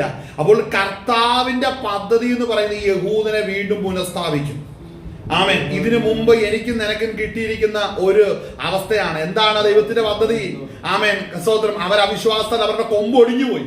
അപ്പോൾ കർത്താവ് സ്വർഗ്ഗം ഒരു കാര്യം ചെയ്തു. കാട്ടുമരമായിരുന്ന എന്നെ നിങ്ങളെയും വിൻസെന്റ് ആകുന്ന എന്നെ വെട്ടിയെടുത്തു. ചെത്തിക്കൊണ്ടല്ല, വെട്ടിയെടുത്ത് കർത്താവിന്റെ നല്ല അംശത്തോട് ചേർത്ത് വെച്ചു. അസ്വതം വളർത്തിയപ്പോൾ കാട്ടുമരമല്ല അവിടെ വളർന്ന്, കാട്ടുമരം പിന്നെ അപ്രത്യക്ഷമായി പോയി. എങ്ങനെ? ഗ്രാഫ്റ്റിങ്ങും കട്ടിങ്ങും ഒക്കെ അറിയാലോ. അത് ഗ്രാഫ്റ്റ് ചെയ്തങ്ങ് വെച്ചപ്പോൾ പിന്നെ ആ മരത്തിന്റെ ഫലത്തിലാണ് ഞാൻ വളരുന്നത്. ഇങ്ങനെ ക്രിസ്തുവിൽ വളരുവാൻ അവന്റെ ആത്മാവിന്റെ ഫലമുള്ളതായി നമ്മൾ തീരണം. അപ്പോൾ എഫേസ്യ ലേഖനം ഇവിടെ വായിക്കുന്നത് ശ്രദ്ധിക്കണം. അവിടെ വായിക്കുന്നത് എന്താണ്? അവിടെ വായിക്കുന്നത് സ്തോത്രം അതിന്റെ 2-ാം വാക്യമാണ് നമ്മൾ വായിച്ചത്. അവയിൽ മുമ്പേ ഈ ലോകത്തിന്റെ കാലഗതിയെയും ആകാശത്തിന്റെ അധികാരത്തിനും അനുസരണക്കേടിന്റെ മക്കളിൽ ഇപ്പോൾ വ്യാപരിക്കുന്ന ആത്മാവിനും അതായത് പുറഞ്ഞു നോക്കുമ്പോൾ നമ്മുടെ മനസ്സ് എല്ലാ പാപവും ചെയ്ത് ദുഷിച്ചും മറച്ചു ഒളിഞ്ഞു നടക്കുന്ന ആ വഷളനായ മനുഷ്യനെ ഓർക്കുന്നുണ്ടോ? എനിക്ക് എന്റെ പഴയ സൃഷ്ടിയെ ഓർമ്മയുണ്ട്. ആ മനുഷ്യനെ ബാധിച്ചിരുന്ന ആത്മാവിനെ നല്ലതുപോലെ അറിയാം. അതവനെ തകർത്ത് കളയുന്ന ആത്മാവായിരുന്നു. അത് ലോകത്തിന്റെ ആത്മാവായിരുന്നു. അതിൽ നിന്നാണ് കർത്താവ് നിന്നെ വെട്ടിയെടുത്തെന്ന് മറന്നു പോകുന്നത്. അപ്പോൾ ഇന്ന് പകൽനേരം വില കൊടുക്കാതെ ഇരിക്കരുത്. അവന്റെ ദയയിൽ നിലനിൽക്കണമേ. കർത്താവിന്റെ ദയയിൽ ആശ്രയിച്ചാൽ മാത്രമാ ഈ ലോകത്തിന്റെ ആത്മാവ് നിന്നെ വിട്ടു പോവുകയുള്ളൂ. ആമേൻ. ഹല്ലേലൂയ. സ്തോത്രം. അവിടെ ശ്രദ്ധിക്കണം. എന്തുകൊണ്ടാണ് ലേഖനത്തിൽ ഇത് പറയുന്നത്? ചിലരൊക്കെ വീണു പോകുന്നുണ്ട്, ചിലരൊക്കെ പുറകോട്ട് തിരിഞ്ഞു നോക്കുന്നുണ്ട്. ലോത്തിന്റെ ഭാര്യ പോലെ പുറകോട്ട് തിരിഞ്ഞു നോക്കുന്നുണ്ട്. പഴയ പാട്ടും പഴയ ജ്ഞാനകീർത്തനം പഴയ ഡ്രമ്മടിയും സൈട്രോടിയൊക്കെ കാണുമ്പോൾ ചിലർ അവിടെ വീണു പോവുകയാ. ഹല്ലേലൂയ. നിന്റെ അകത്ത് ഇരിക്കുന്നത് പരിശുദ്ധാത്മാവല്ല. എങ്കിൽ ഇന്ന് പകരം മാനസാന്തരപ്പെടണം. എങ്ങനെ മാനസാന്തരപ്പെടും? ദൈവമേ, എന്റെ പഴയ കാലം എത്ര ശോഷിച്ചായിരുന്നു കിടന്നത്. എന്റെ കർത്താവേ, നിന്റെ ദയയിൽ ഞാൻ ശരണപ്പെടുന്നു എന്ന് വാവുകൊണ്ട് പറഞ്ഞാൽ പോലെ ഹൃദയം കൊണ്ട് വിശ്വസിക്കണം. വായിച്ചാട്ടെ, തുടർന്ന് വായിച്ചാട്ടെ. എഫേസ്യ ലേഖനത്തിന്റെ 2-ാം അധ്യായത്തിന്റെ നമ്മൾ വായിച്ച വാക്യം തുടർന്നു. വായിച്ചാട്ടെ. 3. നമ്മുടെ ഇടയിൽ അവരുടെ ഇടയിൽ നാം എല്ലാവരും മുമ്പേ നമ്മുടെ ജഡമോഹങ്ങളിൽ നടന്ന് മനോവികാരങ്ങൾക്കും ഇഷ്ടമായത് ചെയ്തും കൊണ്ട് മറ്റുള്ളവരെ പോലെ പ്രകൃതിയാൽ കോപത്തിന്റെ മക്കളായിരുന്നു. ഇത് ഓർക്കുന്നുണ്ടോ? ഞാൻ അങ്ങനെ ആയിരുന്നു. പണ്ടത്തെ സംസാര ശൈലിക്കൊന്ന് ഓർത്തേ. വായിന്ന് വൃത്തികേട് കൂടാതെ ഒരു വാക്ക് വീഴാത്ത കാലഘട്ടമില്ലായിരുന്നോ?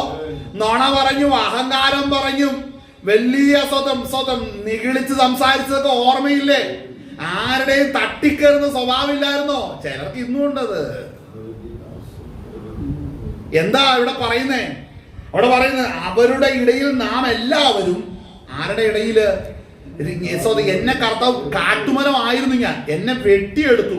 അപ്പോൾ അവിടെ വേറെ മരങ്ങൾ നിൽപ്പുണ്ട്. ഇപ്പോഴും അവിടെ വേറെ മരങ്ങൾ നിൽപ്പുണ്ടെന്നേ. അവരുടെ ഇടയിൽ നിന്ന് നിനക്ക് മാത്രമാ ഉദ്ധാരണം വന്നുള്ളൂ, നിനക്ക് മാത്രം ഒരു നീക്കം വന്നുള്ളൂ. ശ്രദ്ധിക്കണം. നിന്നെ മാത്രം വെട്ടിയെടുത്തു. നിന്നെ നല്ല ഫലത്തോട് ചേർത്തൊട്ടിച്ചു. അങ്ങനെയെങ്കിൽ ഇവിടെ ദൈവത്തിന്റെ വചനം പറയുന്നത് ശ്രദ്ധിക്കണം. നമ്മൾ വായിച്ചു പോകുന്ന അവരുടെ ഇടയിൽ നാം എല്ലാവരും മുമ്പേ. ശ്രദ്ധിക്കണം. അവിടെ പറയുന്ന പദം ശ്രദ്ധിച്ചോ? മുമ്പേ എന്ന് പറഞ്ഞേ. മുമ്പേ അന്ന് തിരിച്ചറിയണം. നിനക്ക് ദൈവത്തിന്റെ ദയയിൽ ആശ്രയിക്കണമെന്നുണ്ടെങ്കിൽ നീ മുമ്പ് എങ്ങനെ ആയിരുന്നു എന്നൊന്ന് ഓർത്താ മതി. നിന്റെ വായിൽ തന്നെ പ്രാർത്ഥന വരും. ചിലരിന്ന് തിന്നുക, ഉറങ്ങുക, വല്ലയിടത്തും പോവുക, തിന്നുക, ഉറങ്ങുക, ഇങ്ങനെ മായിക്കൊണ്ടിരിക്കുക. എന്നാന്നറിയാവോ? ഇതാണ് പ്രശ്നം. ആത്മീയ മരണം വീണ്ടും വന്നു. നിന്നെ രക്ഷിക്കാൻ എനിക്ക് പറ്റത്തില്ല, നീ മാനസാന്തരപ്പെട്ടാൽ നിനക്ക് പോകാം. അല്ല ഇവിടെ ക്രിസ്തുവിന്റെ കൂടെ കൊടിയും പിടിച്ച് നടക്കാം. തലയില് തീയും ഗന്ധകവും വന്ന് വീണാലും നിനക്ക് ബോധം വരും തോന്നില്ല. ഞാനൊരു കാര്യം പറയാം. കർത്താവിന്റെ ദയയിലില്ലാതെ നിഗളിച്ച് കൈവിടപ്പെട്ട ടീമുകളുണ്ടേ, അവർ രക്ഷപ്പെടാൻ വലിയ പാടാണ്. ചിലർക്ക് ഇത് അറിയുവാൻ വലിയ പാടാണ്. ചിലർക്ക് ഇത് വിശ്വാസമായിട്ട് പരിണമിക്കാതിരിക്കുന്നവരുണ്ട്. ആ വാക്യം നമുക്ക് ഒന്നും കൂടെ ചിന്തിക്കാം. അവിടെ വായിക്കുന്നത് അവരുടെ ഇടയിൽ നാം എല്ലാവരും നമ്മുടെ ജഡമോഹങ്ങളിൽ നടന്ന് ജഡത്തിനും മനോവികാരങ്ങൾക്കും ഇഷ്ടമായത് ചെയ്തുകൊണ്ട് മറ്റുള്ളവരെ പോലെ പ്രകൃതിയാൽ കോപത്തിന്റെ മക്കൾ ആയിരുന്നു. തിരിച്ചിവിടെ ഒരു ചോദ്യം കൂടെ ഞാൻ ഇങ്ങോട്ട് ചോദിച്ചതിന് മറുപടിയും കൂടെ ഞാൻ കൂടെ പറയാം. എന്നാന്നറിയാവോ? നമ്മൾ ചോദിക്കുന്നില്ലേ, എന്റെ മനസ്സിൽ അങ്ങനെ ഒരു ആഗ്രഹം ഉണ്ടെന്ന് വെച്ചാൽ അത് ചെയ്തതിന് എന്നാ കുഴപ്പം എഴുതി വെച്ചിരിക്കുന്നത് കണ്ടോ? എന്നെ എഴുതി വെച്ചിരിക്കുന്നത് അവരുടെ ഇടയിൽ നാം എല്ലാവരും മുമ്പേ നമ്മുടെ ജഡമോഹങ്ങൾ. അപ്പൊ ജഡമോഹങ്ങളെ അനുസരിച്ച് നടക്കുന്നത് തെറ്റാണോ? തെറ്റ് തന്നെയാണ്. ജഡത്തെ അനുസരിച്ച് നടന്നാൽ നീ മരിക്കും നിശ്ചയം. അപ്പൊ മരണം എന്നാ? ഞാനിവിടെ മൂക്കില് ശ്വാസം വലിച്ചാണല്ലോ പറഞ്ഞത്. നീ ആ ജഡം ചാകുന്ന കാര്യമല്ല പറഞ്ഞത്, ആത്മാവ് മരിക്കുന്നതിന്റെ കാര്യം പറഞ്ഞത്. ആത്മാവ് മരിച്ചു കഴിഞ്ഞാൽ പ്രാർത്ഥനയില്ല, ആരാധനയില്ല, ദൈവമുഖത്തെ വചനം കേട്ടാൽ അതിന് വിരോധം, എല്ലാം അതിനോടെല്ലാം ഒരു നിസ്സംഗതയുടെ കാരണം എന്നാണ്. വീണ്ടും ആത്മീയ മരണം സംഭവിക്കുന്നു. അപ്പോൾ ജഡത്തിന്റെ താല്പര്യം അനുസരിച്ച് ജീവിക്കുന്നവർക്കെല്ലാം ഈ അബദ്ധത്തിലേക്ക് വീണ്ടും വരും. തെറ്റാണോ? തെറ്റ് തന്നെയാണ്. അങ്ങനെ ദൈവത്തിന്റെ വചനം പറയുന്നു, അവരുടെ ഇടയിൽ നാം എല്ലാവരും മുമ്പേ നമ്മുടെ ജഡമോഹങ്ങളിൽ നടന്നു ജഡത്തിനും. അപ്പൊ ഈ മനോവികാരങ്ങൾ ഹല്ലേലൂയ. ഇന്ന് നമ്മൾ റോഡിലേക്ക് ഇറങ്ങി നോക്കിയിട്ടുണ്ടെങ്കിൽ കുറെ പിള്ളേര് ബൈക്ക് എടുത്തോണ്ട് പോകുന്നത് കാണാം. അതൊരു ഗ്രൂപ്പായിട്ട് പോകും. വേറെ നോക്കുമ്പോൾ കുറെ പേര് ഓഫ് റോഡിങ് കുറെ ജീപ്പുമായിട്ട് നടക്കുന്നത് കാണാം. വേറെ കഴിഞ്ഞ് കുറച്ച് പിള്ളേരെ വേണേ സ്പോർട്സുകാരുമായിട്ട് നടക്കുന്നത് കാണാം. പിന്നെ വേറെ ശരിക്കും നോക്കിയാൽ കുറെ പേര് കാൽനടയായിട്ട് പോകുന്നത് കാണാം. ഇതൊക്കെ എന്താ കാണുന്നത്? അവർക്ക് മനോവികാരങ്ങൾക്ക് അനുസരിച്ച് പോവുകയാണ്. തണുപ്പുള്ള കിടക്കുന്ന വെള്ളം ചൂടുള്ള ദേശത്തേക്ക് വരും, ചൂടുള്ള ദേശം കിടക്കുന്ന തണുപ്പുള്ള ദേശത്തേക്ക് പോകും. കടലും കയറയും മാറ്റി മലയുടെ മുകളിലേക്ക് പോകും. മലയിൽ കിടക്കുന്നവനെല്ലാം കൂടെ ഐലൻഡ് താണ്ടി കടലിൽ കൂടെ പോകും. ഇതെല്ലാം മനോവികാരത്തിന്റെ ഭാഗമാണ്. അപ്പൊ എന്റെ ആഗ്രഹങ്ങളെല്ലാം, ചിലർ പറഞ്ഞു എനിക്ക് ഇന്ന ദേശത്ത് പോയി അവിടെ പ്രത്യേക ഫുഡാ കിട്ടുന്നത്, ആ ഫുഡൊന്നും എനിക്ക് ടേസ്റ്റ് ചെയ്യണം. നിനക്ക് മാനസികമായിട്ട് ഈ തലത്തിൽ നീ ബലഹീനനാണ്. ലോകര് നടക്കും. അവർ രക്ഷിക്കപ്പെട്ടിട്ടില്ല, അവർ പാപത്തിലാണ്, അവരുടെ അന്തം നിത്യനാശത്തിലാണ്. പക്ഷേ ഒരു ദൈവ പൈതലിനെ സംബന്ധിച്ച് ആ മനോവികാരം അനുസരിച്ച് ജീവിച്ചാൽ ശിക്ഷ അനുഭവിക്കേണ്ടതായിട്ട് വരും. ആമേൻ. അവിടെ വാക്യം വായിച്ച മനോവികാരങ്ങൾക്കും വായിച്ചേ മനോവികാരങ്ങൾക്കും ഇഷ്ടമായത് ചെയ്തുകൊണ്ട്. അപ്പോ ശ്രദ്ധിക്കണം, ലോകത്തിന്റെ സിസ്റ്റം എന്ന് പറയുന്നത് രക്ഷിക്കപ്പെടാത്ത ഒരുവൻ ഒന്ന് ചെയ്താൽ രക്ഷിക്കപ്പെടാത്ത മറ്റൊരുത്തിന് അതൊരു മാതൃകയാക്കി വെക്കുകയാണ്. അവര് ഗ്രൂപ്പായിട്ട് ചെയ്യുന്ന മറ്റൊരുത്തിന് മാതൃകയാണ്. അപ്പോ ആ കളക്റ്റീവായിട്ടുള്ള സിൻ, ആ കളക്റ്റീവായിട്ടുള്ള പാപം മറ്റുള്ളവർക്ക് റോൾ മോഡലാക്കി വെക്കുകയാണ് ചെയ്യുന്നത്. മനസ്സിലാകുന്നുണ്ടോ? ഞങ്ങളെല്ലാവരും ഈ ബ്രാൻഡിലുള്ള വണ്ടിയെ മേടിക്കാറുള്ളൂ, ഞങ്ങളെല്ലാം ഇന്ന സ്റ്റൈലുള്ള ഡ്രസ്സേ യൂസ് ചെയ്യാകത്തുള്ളൂ, ഞങ്ങൾ ഇന്ന ഫുഡ് സിസ്റ്റത്തിലാണ് മുമ്പോട്ട് പോകുള്ളൂ, ഞങ്ങൾ വെച്ചിരിക്കുന്ന വീടിന്റെ പാറ്റേൺ അല്ല ഈ ടൈപ്പിലാണ്. അതെന്നാ ഇതിലൊന്നും പെടാതെ ജീവിക്കാൻ കഴിയത്തില്ലേ? നിനക്ക് വേണ്ടതുണ്ട്, അത് പ്രാപിച്ച് ജീവിക്കണം. ആമേൻ. അല്ല എങ്കിൽ ഇതിന്റെ പിന്നിൽ കയറിക്കൊടുന്ന ഒരു പൈശാചിക ശക്തിയുണ്ട്. അതാണ് വിഷയം. അതുകൊണ്ട് അവിശ്വാസികളോട് ഇണയില്ലാപ്പിയുടെ കൂടലെന്ന് പറയാൻ അവര് പ്രൊമോട്ട് ചെയ്യുന്ന ഒരു ലൈഫ് സ്റ്റൈൽ ഉണ്ട്. അതിന്റെ പിന്നിൽ നിൽക്കുന്നത് സാത്താനാണെന്ന് പൗലോസ് ഇവിടെ പറയുന്നു. അവരെല്ലാം തന്നെ മറ്റൊരു ആത്മാവിന് വിധേയപ്പെട്ട് കിടക്കുകയാണ്. ആ ആത്മാക്കളെല്ലാം കൺട്രോൾ ചെയ്യുന്നവൻ എവിടെ നിൽക്കുകയാണ്? അങ്ങ് ആകാശത്തിന് മീതെ കയറി നിൽക്കുകയാണ്. അവരിവരെ സാറ്റലൈറ്റ് വെച്ച് കൺട്രോൾ ചെയ്യുന്ന പോലെ കൺട്രോൾ ചെയ്തുകൊണ്ടിരിക്കുകയാണ്. മനസ്സിലാകുന്നു? സാത്താൻ എന്ന സാറ്റലൈറ്റ് മുകളിൽ നിന്ന് സകലർക്കും കണക്ഷൻ കൊടുത്തോണ്ടായിരിക്കുന്നത്. അവരെല്ലാം ആ ലെവലിൽ നടത്തിക്കൊണ്ടേ വീഴ്ത്താനായിട്ട് നോക്കൊണ്ടായിരിക്കുന്നത്. അതുകൊണ്ട് അവർ ചെയ്യുന്ന ആ പാറ്റേണിന്റെ അകത്തുനിന്ന് നീ ഒഴിഞ്ഞു നിൽക്കണം. അവരോട് കൂടെ പോയാൽ, ആ പാറ്റേണിന്റെ കൂടെ നിന്നാൽ അവരിലിരിക്കുന്ന ആത്മാവ് നിന്നെയും വീഴ്ത്തി കളയാൻ സാധ്യതയുണ്ട്. അതുകൊണ്ടാണ് ഇന്ന് സഭയ്ക്കകത്ത് നോ പറഞ്ഞു കഴിഞ്ഞാൽ അവൻ ഔട്ടാവും. ഒരു സഭയ്ക്കകത്ത് ഒരു ശുശ്രൂഷകൻ പലതിനോടും നോ പറഞ്ഞു കഴിഞ്ഞാൽ അവന് ശുശ്രൂഷൻ എടുത്തു കളയും, പറയാൻ അനുവാദമില്ല. കാരണം സംഘടനകൾ പിശാചിന്റെ കഷത്തിൽ നിന്നിരിക്കുകയാണ്. അതിനെ ജയിച്ച് പുറത്തു വരുവാൻ ഓരോരുത്തർക്കും ഉത്തരവാദിത്വമുണ്ട്. അവൻ വായിച്ചാട്ടെ. മഹാസ്നേഹ നിമിത്തം അതിക്രമങ്ങളാൽ മരിച്ചവരായിരുന്ന നമ്മെ കണ്ടോ, ക്രിസ്തുവിനോടുകൂടെ ജീവിച്ചു. അപ്പോൾ ഞാൻ മരിച്ചത് എങ്ങനെയാണ്? ലോകത്തിന്റെ മോഹമാണ് എന്റെ മനുഷ്യനെ കൊന്നത്. എന്റെ അകമയുള്ള മനുഷ്യൻ ആത്മാവിനെ നശിപ്പിച്ചു കളഞ്ഞത് ജന്മഭാവവും എന്റെ കർമ്മഭാവവുമായിരുന്നു. ജന്മഭാവം മാറിയിട്ടില്ല, അപ്പോൾ തന്നെ കർമ്മഭാവത്താൽ അശേഷം ദൈവത്തിന്റെ സാന്നിധ്യം ഇല്ലാതിരുന്നു. അങ്ങനെ സ്വതം ഞാൻ ദുഷ്ടനും പാപിയുമായിരിക്കുമ്പോഴാണ് തക്ക സമയത്ത് ദൈവപുത്രൻ ഒരിക്കലായി അറുക്കപ്പെട്ട ആ ശരീരയാഗ നിമിത്തം എനിക്ക് വീണ്ടെടുപ്പിന് കാരണമായി തീർന്നത്. അപ്പോൾ എനിക്ക് കാണുവാൻ സാധിച്ചു, ഈ ലോകത്തിന്റെ പാറ്റേൺ അനുസരിച്ച് ഒരു ദൈവ പൈതൽ പോകരുത്. ഇതാണ് കോളിംഗ് എന്ന് പറയുന്നത്. വിളി എന്ന് പറഞ്ഞാൽ ഇന്ന് ഈ അടിക്കുന്ന ഈ കടലിന്റെ സ്വതന്ത്രം മധ്യത്തിൽ അടിച്ചുകൊണ്ടിരിക്കുന്ന ആഴത്തിലെ തിരകൾക്ക് എതിരായിട്ട് നടക്കുന്നതാണ് ദൈവഭക്തി എന്ന് പറയുന്നത്. ഇതിനോട് കൂടെ നീ ഒഴുകി ഒഴുകി പോയതിന്റെ അവസാന നിത്യ നാശമാണ്. അത് പറയുകയുമില്ല, അത് കേൾക്കുകയുമില്ലാത്ത അവസ്ഥയിലേക്ക് ഇന്ന് അനേകർ പോയിക്കൊണ്ടിരിക്കുകയാണ്. വായിച്ചോ. അതിക്രമങ്ങളാൽ മരിച്ചവരായിരുന്ന നമ്മെ ക്രിസ്തുവിനോടുകൂടെ ജീവിപ്പിക്കുകയും കൃപയാലത്രേ നിങ്ങൾ രക്ഷിക്കപ്പെട്ടിരിക്കുന്നു. ക്രിസ്തുയേശുവിൽ നമ്മെ കുറിച്ചുള്ള വാത്സല്യത്തിൽ തന്റെ കൃപയുടെ അത്യന്ത ധനത്തെ വരും കാലങ്ങളിൽ കാണിക്കേണ്ടതിന് ക്രിസ്തുയേശുവിൽ അവരോടുകൂടെ ഉയർത്തെഴുന്നേൽപ്പിച്ചു. കണ്ടോ, നമ്മളിൽ ദൈവത്തിന്റെ മഹത്വം വരും കാലങ്ങളിൽ ദൈവത്തിന് കാണിക്കണം. സ്വർഗത്തിലെ പിതാവ് നമ്മളെ സെലക്ട് ചെയ്തെന്താണെന്നറിയാവോ? ദൈവത്തിന്റെ തേജസ്സും മഹത്വവും വിൻസെന്റ് ആകുന്ന എന്നിൽ ദൈവത്തിന് വെളിപ്പെടുത്താൻ പദ്ധതി ഇട്ടേക്കുക. എവിടെയാ വെളിപ്പെടുത്തും? സ്വർഗത്തിൽ നമുക്കത് വെളിപ്പെടുത്തി തരും. ഇവിടെ തന്നെ ആദ്യം വെളിപ്പെടുത്തും, ഈ ഭൂമിയിൽ തന്നെ. എങ്ങനെയാ വെളിപ്പെടുത്തുന്നത്? പ്രോസ്പെരിറ്റി തന്നുകൊണ്ടല്ല, സ്വർഗത്തിൽ നിത്യമായി നിക്ഷേപിച്ചിരിക്കുന്ന അവന്റെ മാറ്റമില്ലാത്ത വചനം ദൈവം നൽകും. അപ്പോൾ തന്നെ നിനക്ക് നിന്റെ ആത്മീകത്തിന് വേണ്ട, നിന്റെ ഭൗതികത്തിന് വേണ്ട ദൈവം ഭൂമി കരുതുകയും ചെയ്യും. കാരണം എന്താണെന്നറിയാവോ? ദൈവത്തിന് മഹത്വം വെളിപ്പെടുത്തുവാനാണ് ദൈവം വിളിച്ചിരിക്കുന്നത്. എവിടെ വെളിപ്പെടുത്തുന്ന? ഇരുട്ടിലിരിക്കുന്ന ജനത്തിന്റെ ഇടയിലാണ് വെളിപ്പെടുത്തുന്നത്. പരാജയപ്പെട്ട് കിടക്കുന്ന ജനത്തിന്റെ ഇടയിലാണ് വെളിപ്പെടുത്തുന്നത്. അല്ലെങ്കിൽ ഇന്നും സാത്താന്റെ ആധിപത്യത്തിൽ കിടക്കുന്ന മനുഷ്യരുടെ ഇടയിലാണ് വെളിപ്പെടുത്തുന്നത്. നീ കർത്താവിന്റെ സ്ഥാനാധിപതിയാണ്, അവന്റെ അംബാസഡർ ആണെന്ന് കർത്താവ് വെളിപ്പെടുത്തുവാൻ നിന്നെയും എന്നെയും തെരഞ്ഞെടുക്കുന്ന വിധം ശ്രദ്ധിച്ചു. ഈ തെരഞ്ഞെടുപ്പിന്റെ പദ്ധതിയെ നീ ഉപേക്ഷിക്കുന്ന ഒറ്റ കാരണത്താലാണ് അവന്റെ ദയയിൽ നിന്ന് നീ പിന്മാറി. ദൈവത്തിന്റെ ദയയിലേക്ക് ഇന്ന് വകനേരം മടങ്ങി വരുവാൻ തക്കവണ്ണം സ്വർഗം നമ്മളെ ബലപ്പെടുത്തുമാറാകട്ടെ. റോമാലേഖനം 11-ാം അധ്യായം നമ്മൾ വായിച്ചത്. സ്തോത്രം, ഹല്ലേലൂയ. അവിടെ സ്തോത്രം അവിടെ വായിച്ച സ്വഭാവത്താൽ കാട്ടുമരമായിരുന്നതിനെ മുറിച്ചെടുത്ത് സ്വഭാവത്തിന് വിരോധമായി സ്തോത്രം, ഹല്ലേലൂയ, നല്ല ഒരു മരത്തിൽ ഒട്ടിച്ച് എങ്കിൽ സ്വാഭാവിക കൊമ്പുകളായവരെ സ്വന്തമായ ഒരു മരത്തിൽ എത്ര അധികമായി ഒട്ടിക്കും. നമ്മളൊക്കെ പ്രാപിക്കുന്നതിന്റെ ഇരട്ടിയിൽ ഇരട്ടി യഹൂദന്മാര് പ്രാപിക്കും. അതിലുവരെയും അവർക്ക് അത് കഠിനത സംഭവിച്ചു. എന്താ? നമ്മൾ ഈ തേജസ് ആദ്യം അനുഭവിക്കണം. ഇതാണ് ദൈവത്തിന്റെ ഇഷ്ടം എന്ന് പറയുന്നത്.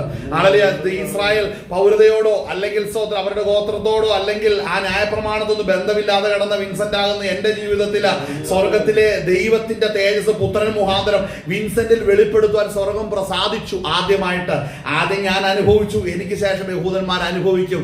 ഇതാണ് രക്ഷിക്കപ്പെട്ട ഓരോരുത്തരുടെ ജീവിതത്തിൽ അവരവർക്ക് പറയുവാൻ സ്വർഗം ഒരുക്കി തരുന്നിരിക്കുന്ന സാക്ഷ്യം എന്ന് മറന്നു പോകരുത്. അടുത്ത 2 വാക്യം വായിച്ചു നിലനിർത്തി അവിടെ വായിക്കുന്നത്, സഹോദരന്മാരെ, നിങ്ങൾ ബുദ്ധിമാന്മാരെന്ന് നിങ്ങൾക്ക് തന്നെ തോന്നാതിരിക്കുവാൻ ഈ രഹസ്യം അറിയാതിരിക്കുക. ശ്രദ്ധിക്കണം, നമ്മളെല്ലാം ബുദ്ധിമാന്മാരല്ല.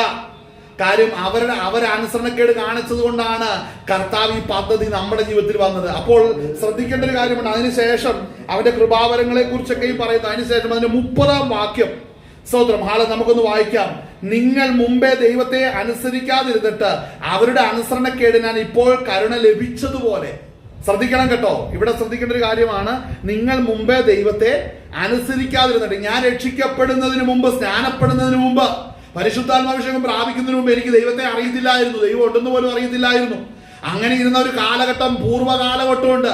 ആ കാലഘട്ടത്തെ വിൻസെന്റ് ആകുന്ന എനിക്ക് വിളിക്കാൻ കഴിയുന്ന എന്താണെന്നറിയാവോ? അവിടെ വായിക്കുന്ന കാലഘട്ടം എന്താണ്? അനുസരണക്കേടിന്റെ കാലഘട്ടം. ഇപ്പോഴല്ലേ അനുസരിച്ചത്, അന്ന് അനുസരണക്കേടായിരുന്നു. അപ്പൊ രക്ഷിക്കപ്പെട്ടവരോട് ഞാൻ കാര്യം പറയാം, നിങ്ങളുടെ ജീവിതത്തിൽ അനുസരണക്കേടിന്റെ ഒരു കാലഘട്ടം ഉണ്ടായിരുന്നു കേട്ടോ. നിങ്ങൾ നല്ലവരല്ലായിരുന്നു. അനുസരണക്കേടിന്റെ ഒരു കാലഘട്ടം ഉണ്ടായിരുന്നു. ദൈവത്തിന്റെ വചനം പറയുന്നു അല്ലേ? അവിടെ പറഞ്ഞ അനുസരിക്കാതിരുന്നിട്ട് അവരുടെ അനുസരണക്കേടിനാൽ ഇപ്പോൾ കരുണ ലഭിച്ചതുപോലെ, അതായത് യഹൂദന്മാർ അനുസരണക്കേട് കാണിച്ചപ്പോൾ അവരുടെ അനുസരണക്കേട് നിമിത്തം ദൈവം രക്ഷാപദ്ധതി ജാതികളാകുന്ന നമ്മുടെ ഇടയിലേക്ക് കൊണ്ടുവന്ന് അത് വെളിപ്പെടുത്തിയപ്പോൾ എനിക്ക് കരുണ ലഭിച്ചു. എനിക്ക് കരുണ ലഭിച്ചത് കൊണ്ട് യേശുവിനെ ദൈവപുത്രൻ വിശ്വസിക്കുവാൻ സ്വർഗം കരുണ ചെയ്തു, ദയ ചെയ്തു. അതുകൊണ്ട് കർത്താവിനിൽ വിശ്വസിക്കാൻ കർത്താവ് കരുണ ചെയ്തു. അടുത്ത വാക്ക് ശ്രദ്ധിക്കണം, നിങ്ങൾക്ക് ലഭിച്ച കരുണയാൽ അവർക്ക് കരുണ ലഭിക്കേണ്ടതിന് അവരും ഇപ്പോൾ അനുസരിക്കാതിരിക്കുന്നു. അതായത് തലമുറയായിട്ട് ദൈവത്തെ സേവിച്ച ജനം യേശു ക്രിസ്തുവിലേക്ക് വന്നപ്പോൾ അവിശ്വസിച്ച സമയത്ത് അതുപോലെ അനുസരണത്തിന്റെ മക്കൾ ക്രിസ്തുവിന്റെ സുവിശേഷം കേട്ടപ്പോൾ അവർ അനുസരണക്കേടിലേക്ക് വീണു. എന്നാൽ ഞാൻ സുവിശേഷം കേൾക്കുന്നത് വരെയും ഞാൻ അനുസരണക്കേടിലായിരുന്നു, ഇപ്പോൾ ഞാൻ അനുസരിക്കാൻ തുടങ്ങിയിരിക്കുന്നു. അവർ അനുസരിച്ചിരുന്ന മക്കളായിരുന്നു ഇപ്പോൾ അനുസരണക്കേടിൽ വീട് കിടക്കുകയാണ്. ഇനി അടുത്ത വാക്യം ശ്രദ്ധിക്കണം. നമ്മുടെ പ്രസംഗത്തിന്റെ വിഷയം ദൈവത്തിന്റെ ജ്ഞാനം എന്നുള്ള വിഷയമാണ് നമ്മുടെ വിഷയം. ആ വചനം ശ്രദ്ധിക്കണം. അവിടെ വായിക്കുന്നത് 33-ാം വാക്യം. അതിന് 32 മുതൽ നമുക്കൊന്ന് വായിക്കാം. ഒന്ന് വായിച്ചേ. ദൈവം എല്ലാവരോടും കരുണ ചെയ്യേണ്ടതിന്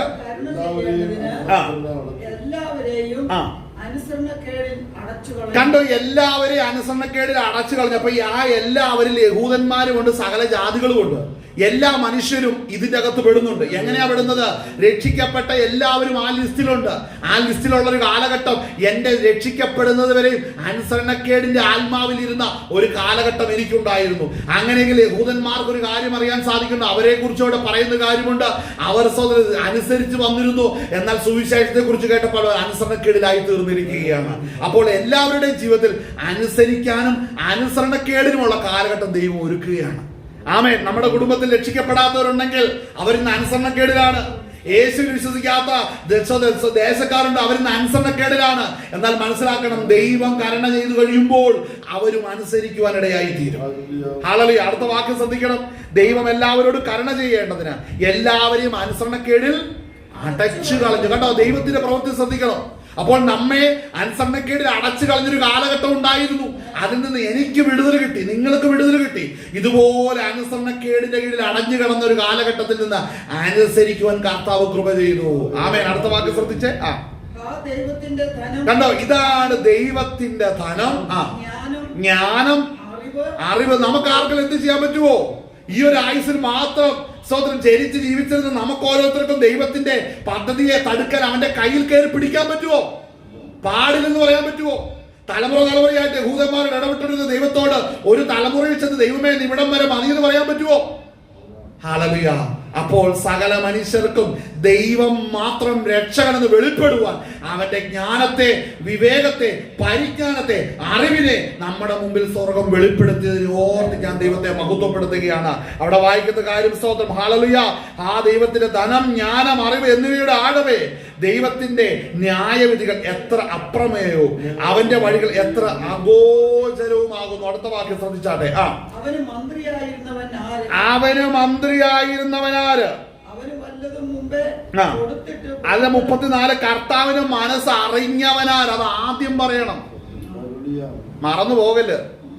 കർത്താവിന് മനസ്സ് അറിയ. സാത്താൻ പറയും നീ ആ വാക്യം വായിക്കണമെന്ന് പറയും. അങ്ങനെയൊക്കെ വിചാരിക്കുമ്പോ അവരുടെ തൊഴി കൊടുത്ത് വിടണം. സാധനം പോ വിചാരിച്ചെന്ന് പറഞ്ഞു. അങ്ങനെയല്ല, അവിടെ വായിക്കുന്നതല്ല. കർത്താവിന്റെ മനസ്സ് അറിഞ്ഞവനാര്? നമ്മൾ ആർക്കെങ്കിലും അറിയാൻ സാധിക്കുമോ? അറിയത്തില്ല. അവന്റെ ദാനങ്ങളെ അനുഭവിക്കാനേ നമുക്ക് കഴിയത്തുള്ളൂ. അവന്റെ കൃപകളെ അനുഭവിക്കുവാനേ കഴിയത്തുള്ളൂ. എന്താണ് ദൈവത്തിന്റെ വചനം പറയുന്നത്? അവന്റെ കർത്താവിന്റെ മനസ്സ് അറിഞ്ഞവനാര്? അടുത്തത്, അവന് മന്ത്രിയായിരിക്കുന്നവൻ ആർ? അടുത്തത്, സ്വർഗം കണ്ടോണ്ടായിരിക്കുന്ന അവന് വല്ലതും മുമ്പേ കൊടുത്തിട്ട് പ്രതിഫലം വാങ്ങുന്നവൻ ആർക്കെങ്കിലും പറ്റുമോ? ഞാൻ ഇച്ചിരി കാശ് കൊണ്ടുവന്നിട്ടുണ്ട്, കർത്താവെ പിടിച്ചോ, എന്നിട്ട് എനിക്ക് രക്ഷാപദ്ധതിയിലേക്ക് കയറ്റുക, ഇച്ചിരി മഹത്വം കൂടെ വെളിപ്പെടുത്തുക, ഞാൻ ഇന്ന തലമുറകളിൽ ഞാൻ ജീവിച്ചിരിക്കും.